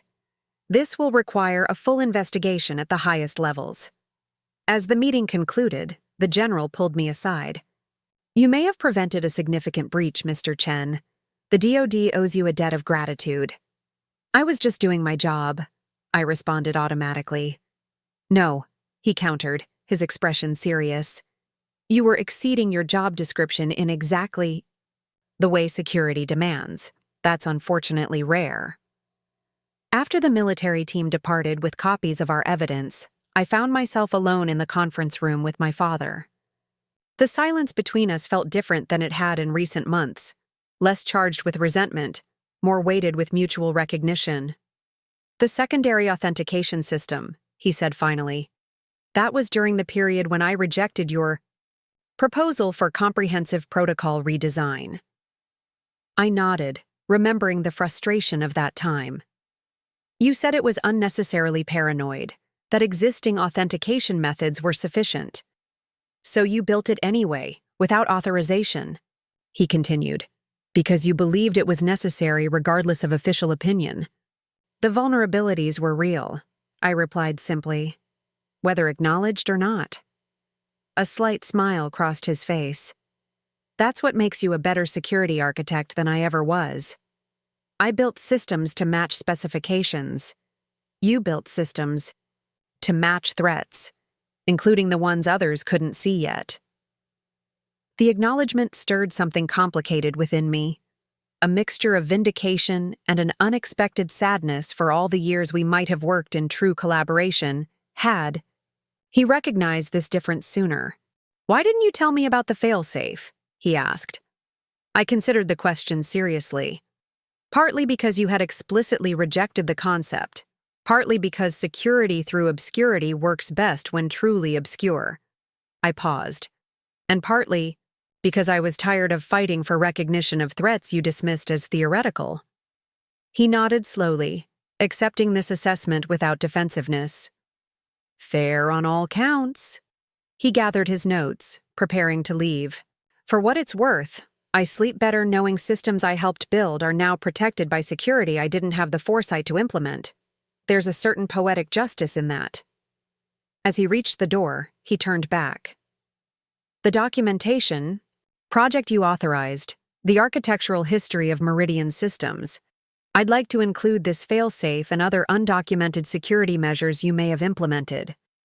Not for current operational purposes, but as a learning tool for future security architects. Examples of necessary innovation that occurred despite, rather than because of, management direction. The suggestion caught me off guard. My father, proposing to document not just Meridian's official development path, but also the ways in which I had circumvented it to implement stronger security. It represented an unexpected commitment to institutional honesty rather than corporate face-saving. That makes sense, I agreed. Elena can help identify other unofficial security enhancements that should be included. After he left, I remained in the conference room, contemplating the strange new territory we were navigating, professional respect gradually emerging from the wreckage of personal disappointment. It wasn't forgiveness exactly, but perhaps something equally valuable, recognition of our respective contributions to a shared technical legacy. The Westlake investigation expanded rapidly over the following weeks. Federal authorities seized servers and documents from the private equity firm's offices, revealing a pattern of intellectual property theft that extended far beyond their interest in Meridian. 3 executives were indicted on charges of attempted unauthorized access to classified systems, wire fraud, and corporate espionage. The business press, which had initially covered Meridian's downfall and Quantum Edge's rise as a simple succession drama, now reframed the narrative as a cybersecurity thriller with national security implications. Overnight, my reputation transformed from vindictive son who tanked his family's company to security visionary who prevented classified data theft. I found the sudden public rehabilitation more amusing than validating. The technical work remained the same regardless of media narrative, and I had long since stopped seeking external confirmation of my value. More significant was the accelerating integration of Meridian's government division into Quantum Edge's operations. With the Westlake threat neutralized and the security implications of our work more evident than ever, the Pentagon fast-tracked approval for our enhanced systems. What had been projected as an 18-month transition compressed to less than 6. Elena managed most of the integration work, allowing me to focus on next-generation quantum security protocols. My father's documentation project progressed, in parallel, creating a comprehensive architectural history that proved increasingly valuable as we migrated more complex systems. One Thursday afternoon, I was deep in coding when Priya knocked on my office door. "The Northwestern University team is here for their tour," she reminded me. "The Quantum Computing Research Partnership?" I glanced at the clock, surprised by how the day had passed. "Right. I'll meet them in the demonstration lab." The partnership with Northwestern's Quantum Computing Department represented an exciting expansion of our research capabilities. Their theoretical work complemented our practical implementation, focus, creating possibilities that neither could achieve alone. I found Professor Amara Singh and her team already examining our quantum simulation environment with obvious enthusiasm.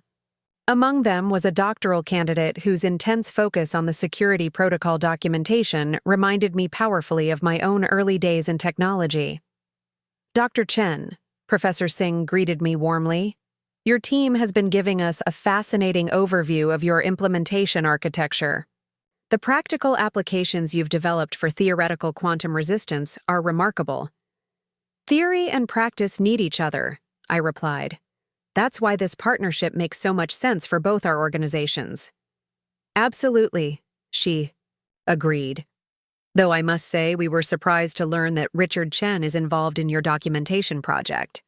Given the complicated history there, news of my father's role had clearly spread through academic circles. "He provides invaluable historical context," I said simply. "Technical architectures evolve from what came before, even when making decisive breaks with past approaches." She nodded thoughtfully. "Like quantum computing itself, simultaneously a radical departure from classical computing and deeply dependent on its foundational principles." The comparison was apt in ways she couldn't fully appreciate. My work at Quantum Edge represented both a rejection of my father's leadership decisions and a continuation of his technical legacy, a paradox I was still learning to navigate. As I demonstrated our secure communications prototype, the doctoral student I'd noticed earlier asked a series of surprisingly insightful questions about our encryption implementation. Her grasp of both theoretical vulnerabilities and practical constraints indicated a rare combination of academic depth and real-world awareness. "You've considered the harvest now decrypt later threat model," she observed, examining our key rotation protocol. "Most implementations focus exclusively on current capabilities rather than future quantum decryption possibilities. Security architecture needs to anticipate threats that don't exist yet," I replied, "or at least create frameworks flexible enough to adapt when they emerge." "Exactly what I've been arguing in my dissertation," she said with unexpected intensity. "But it's challenging to find real-world examples that prioritize theoretical threats over immediate concerns." After the formal tour concluded, I found myself continuing the conversation with this student, Maya Patel, whose perspective on quantum security challenges aligned remarkably with my own early thinking at Meridian. "Your approach to threat modeling is exactly what the field needs," I told her as we discussed her research. "The ability to conceptualize security as an evolving system rather than a fixed implementation." "That's generous coming from you," she replied. "Your paper on anticipatory encryption strategies was what inspired me to focus on quantum security in the first place." The comment caught me off guard. "That paper was largely ignored when I published it. Too theoretical for practical application, according to most reviewers." "Sometimes it takes time for important ideas to be recognized," she said with a shrug. "Doesn't make them any less valuable in the interim." The observation struck an unexpected chord. How much of my conflict with my father had stemmed from precisely this dynamic, the frustration of developing concepts whose value wouldn't be fully recognized until years later? And how much of his recent change reflected the belated recognition of principles that had always been sound, if ahead of their time? As the Northwestern team prepared to leave, Professor Singh pulled me aside.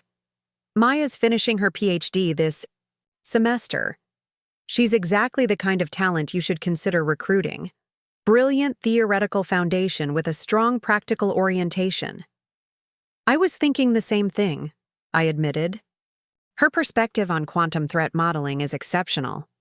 "Just between us," Singh lowered her voice slightly, "she's already fielded offers from Google's quantum division and a classified government research lab, but she's expressed particular interest in Quantum Edge's approach to security architecture." I made a mental note to discuss this with Elena. Attracting top doctoral talent like Maya would accelerate our research capabilities significantly. After the Northwestern team departed, I found myself reflecting on the parallels between Maya's current position and my own situation years earlier. A security theorist whose ideas were simultaneously respected and somewhat dismissed for being ahead of practical implementation. The difference was that Maya had found recognition from established figures in her field, while I had been forced to create my own company to validate my approach. That evening, I was reviewing Maya's published research when my phone rang with an unfamiliar number. "Alex Chen," I answered. "Mr. Chen, this is Amanda Russell from the White House Office of Science and Technology Policy." The unexpected contact immediately commanded my full attention. The OSTP served as the President's primary advisory body on scientific and technological matters. "I'm calling regarding the quantum security initiative being developed in response to recent national security concerns," she continued. "Your work at Quantum Edge, particularly following the Westlake incident, has come to our attention at the highest levels." "I appreciate that," I replied cautiously. "How can I help?" "We're assembling a small working group of industry leaders and security experts to develop national standards for quantum-resistant encryption implementation. Given your practical experience deploying such systems for defense infrastructure, the committee chair has specifically requested your participation."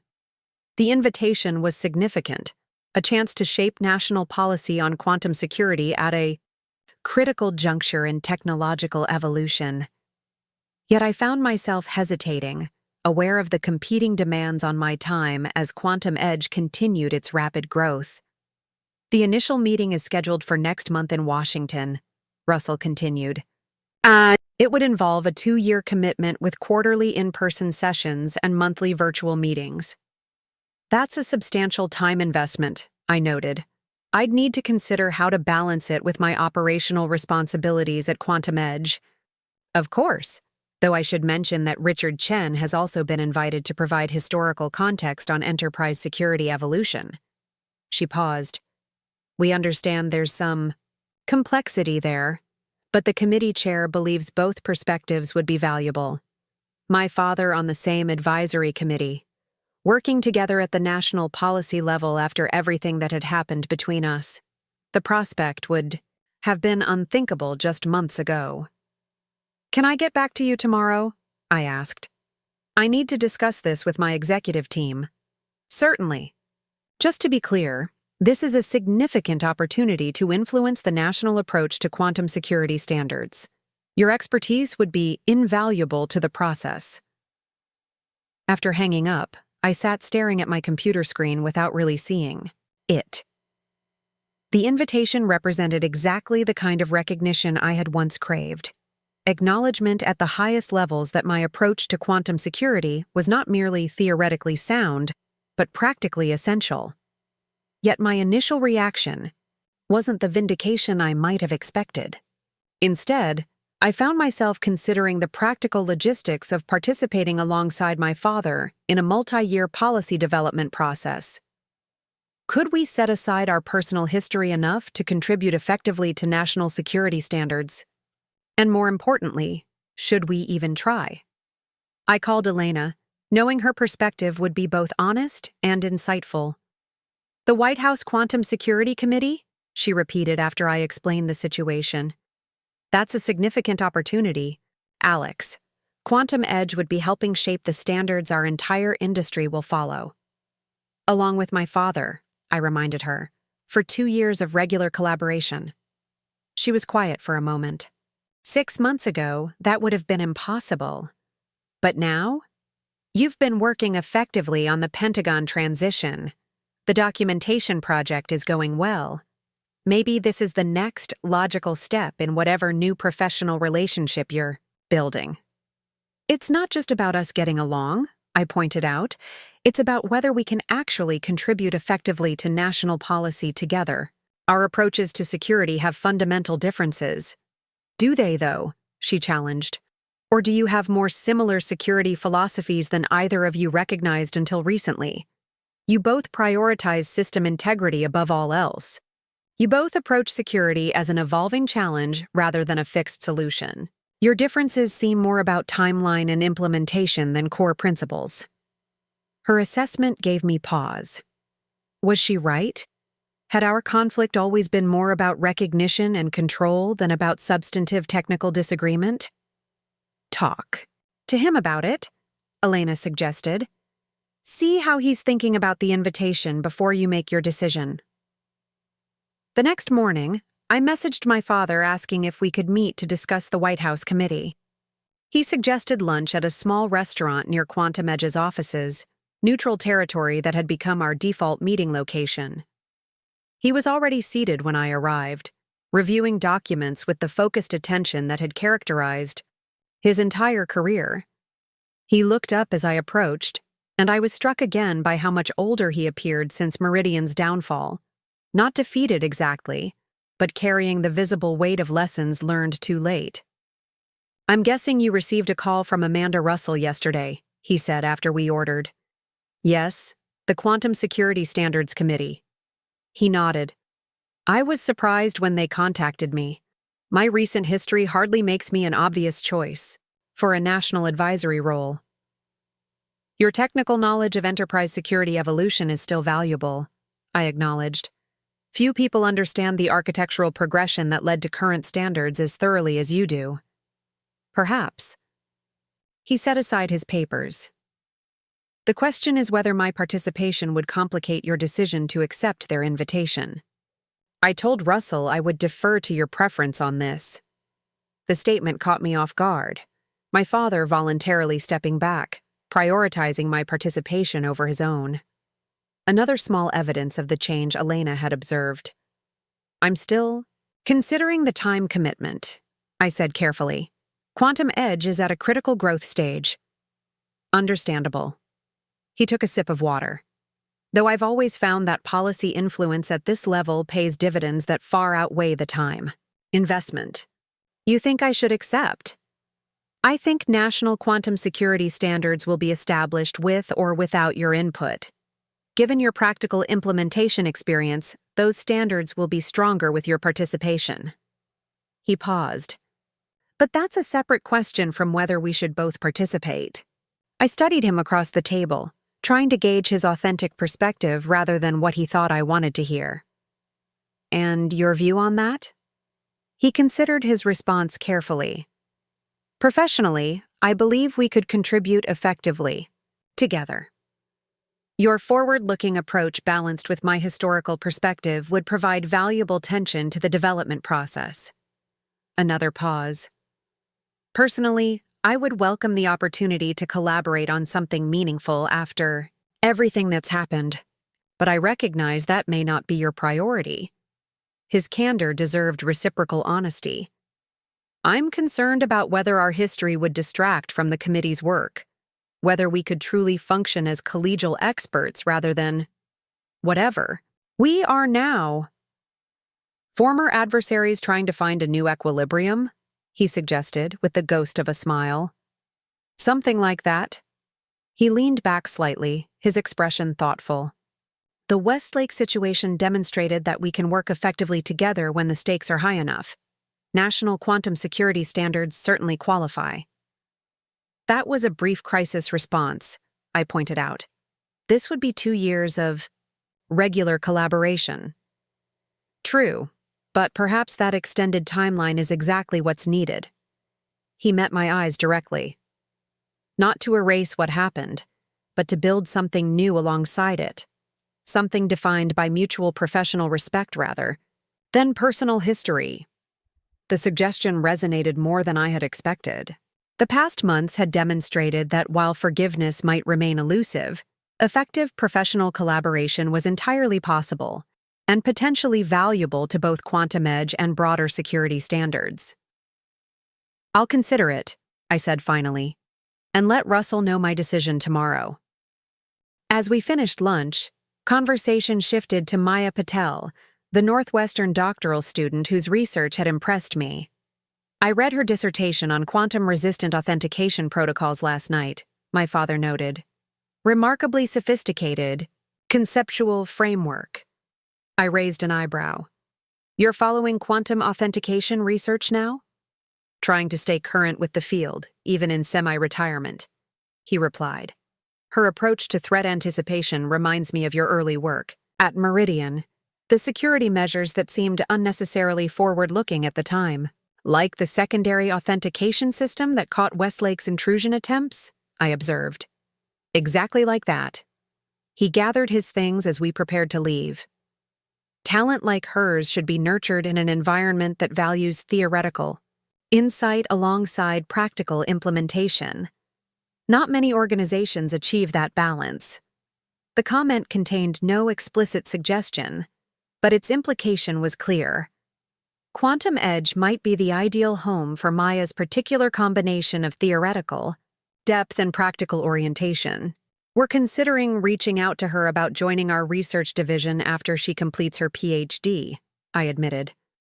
She'd be an asset to your team, he agreed.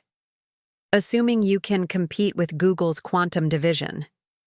We offer something they don't: direct implementation of theoretical security concepts into national defense infrastructure. For someone with her security focus, that's a powerful differentiator. My father nodded approvingly. Lead with that in your recruitment conversation. The opportunity to see her theoretical work translated directly into protecting critical systems. As we parted outside the restaurant, I found myself reflecting on the strangeness of receiving recruitment advice from the man who had once failed to recognize my own value to his company. Yet there was no bitterness in the exchange, just the practical sharing of insights from someone with decades of experience building technical teams. Back at Quantum Edge, I spent the afternoon weighing the White House committee invitation against our current projects and growth trajectory. The more I considered it, the more I recognized the opportunity it presented, not just for influencing national security standards, but for establishing Quantum Edge as a thought leader in quantum security policy. By evening, I had made my decision. I drafted separate messages to Amanda Russell and my father, confirming my acceptance of the committee invitation. To Russell, I simply expressed appreciation for the opportunity and confirmed my willingness to work alongside all invited experts, including Richard Chen. To my father, I added an additional note.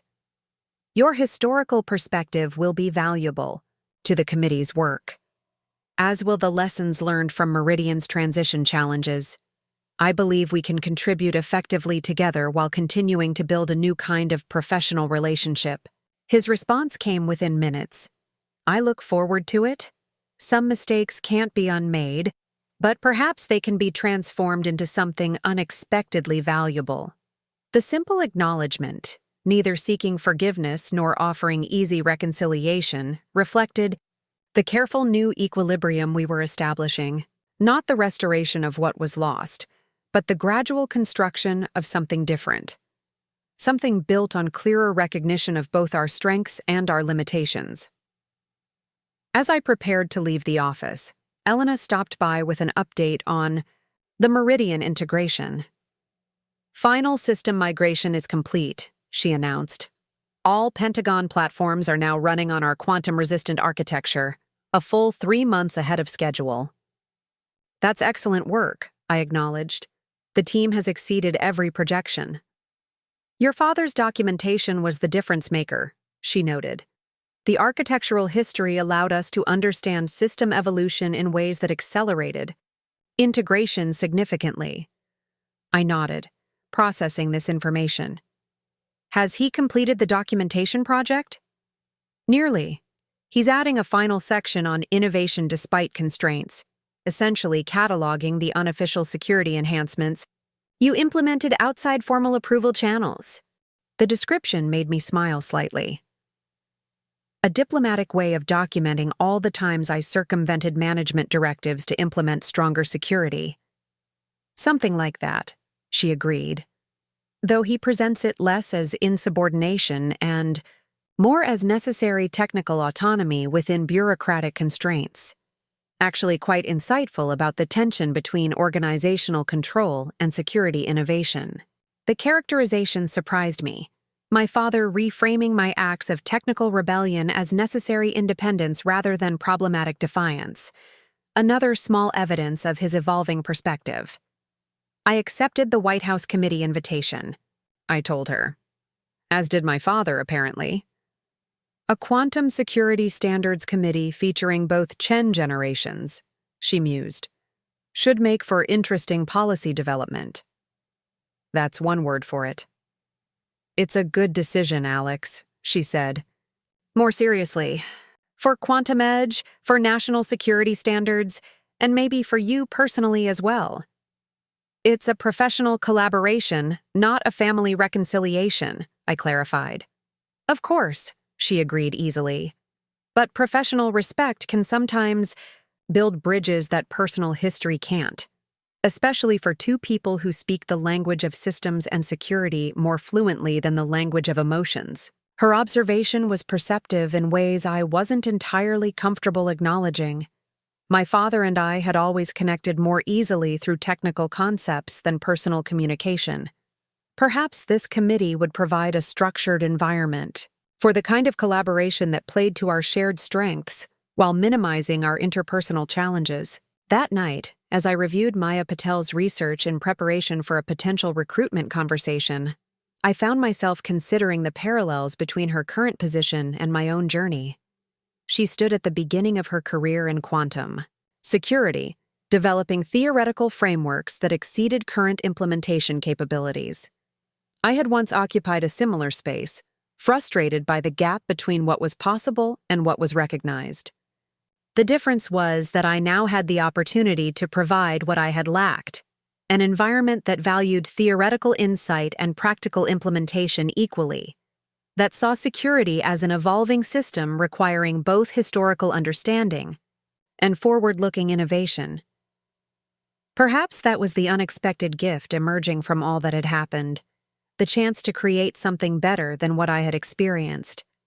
Not just a more advanced security architecture, but a more balanced approach to security leadership, one that integrated the best aspects of my father's historical knowledge and my own anticipatory vision. It wasn't forgiveness or reconciliation in any conventional sense, but it was, perhaps, a form of transformation. The painful lessons of the past year evolving into something unexpectedly valuable for the future of quantum security. 2 years later, I stood at the podium in the East Room of the White House, preparing to address government officials and technology leaders gathered for the official unveiling of the National Quantum Security Framework. The standards we had developed would shape enterprise security implementation for the next decade, guiding how organizations protected their systems against emerging quantum threats. My father sat in the front row alongside other committee members, his expression a mixture of professional satisfaction and something more personal I couldn't quite define. We had spent the past 24 months collaborating more intensely than either of us had anticipated when accepting the White House appointment, debating technical specifications, negotiating implementation timelines, and gradually establishing a new kind of working relationship. The framework we present today represents a fundamental shift in how we approach security architecture, I began, looking out over the assembled experts. Not just responding to current threats, but anticipating those that haven't yet emerged. As I outlined the technical foundations of the framework, I found myself drawing on language and concepts from both my own security philosophy and my father's architectural approach, the synthesis more powerful than either perspective alone. The tension that had once divided us had transformed into productive counterbalance, each challenging the other toward more robust solutions. Maya Patel, now heading Quantum Edge's research division, caught my eye from her seat beside Elena. Her recruitment had been one of my most satisfying professional achievements, watching her theoretical brilliance translate into practical security innovations that now protected critical infrastructure worldwide. After the formal presentation concluded, guests mingled during the reception. I was discussing implementation challenges with the National Security Director when my father approached. "Impressive framework," he said, professional respect evident in his tone. The anticipatory authentication standards are particularly forward-thinking. Your historical context on enterprise adoption barriers strengthened the implementation pathways significantly, I acknowledged. We had learned this careful dance over the past 2 years. Professional recognition without overreaching into personal territory. Neither of us was entirely ready to navigate. The mutual respect was genuine, the boundaries still necessary. Quantum Edge's government contracts have tripled since the committee began, he noted. Becoming the security standard bearer has its advantages. As does having the architect of modern enterprise security documenting our system's evolutionary history, I replied. A momentary silence fell between us. Acknowledgement of how far we had come from the boardroom confrontation that had shattered Meridian and launched Quantum Edge. "I've been offered a visiting professorship at MIT," he said finally. "Security architecture history and evolution. They're particularly interested in the Meridian case study, how innovative security implementations sometimes occur despite rather than because of management decisions." The position suited him perfectly, leveraging his extensive knowledge while allowing him to transform past mistakes into educational value for future security architects. "You should accept," I said simply. He nodded. "I already have. I start next semester." He hesitated before adding, "They've also asked if you might give a guest lecture on quantum threat anticipation." Your work with Maya on predictive security modeling has attracted significant academic interest. The invitation represented another small step in our evolving professional relationship. Collaborative but bounded, focused on shared security principles rather than complicated personal history. "I'll consider it," I replied, schedule permitting. Later that evening, as the Quantum Edge team celebrated the framework's launch at a nearby restaurant, Elena raised her glass in a toast. To Alex Chen, who built something extraordinary from what could have been just a revenge story. The team cheered, but I found myself shaking my head slightly. "Not me alone," I corrected. "What we've built at Quantum Edge incorporates the best of what came before, along with our new vision.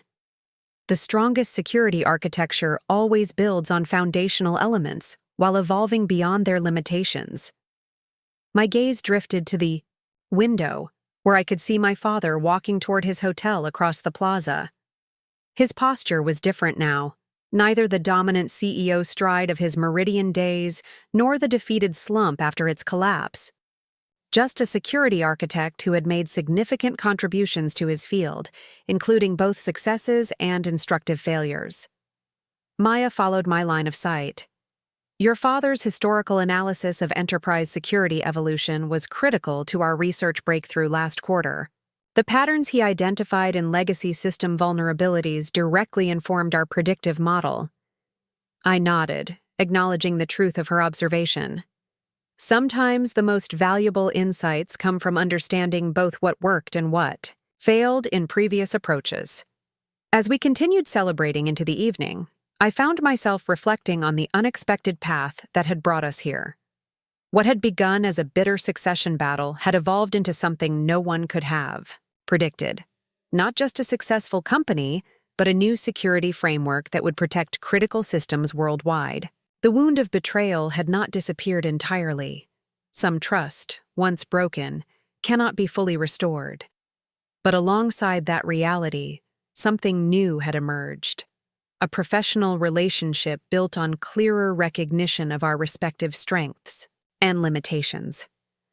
Not the family business I had once expected to lead, but perhaps something more valuable. Genuine respect earned rather than assumed. Collaboration chosen rather than obligated. As I raised my glass to toast my team's success, I realized that sometimes the most important security upgrades aren't technical at all, but human. The evolution from vulnerability to resilience, from conflict to collaboration, from what was lost to what could still be built. Up next, you've got 2 more standout stories right on your screen. If this one hit the mark, you won't want to pass these up. Just click and check them out.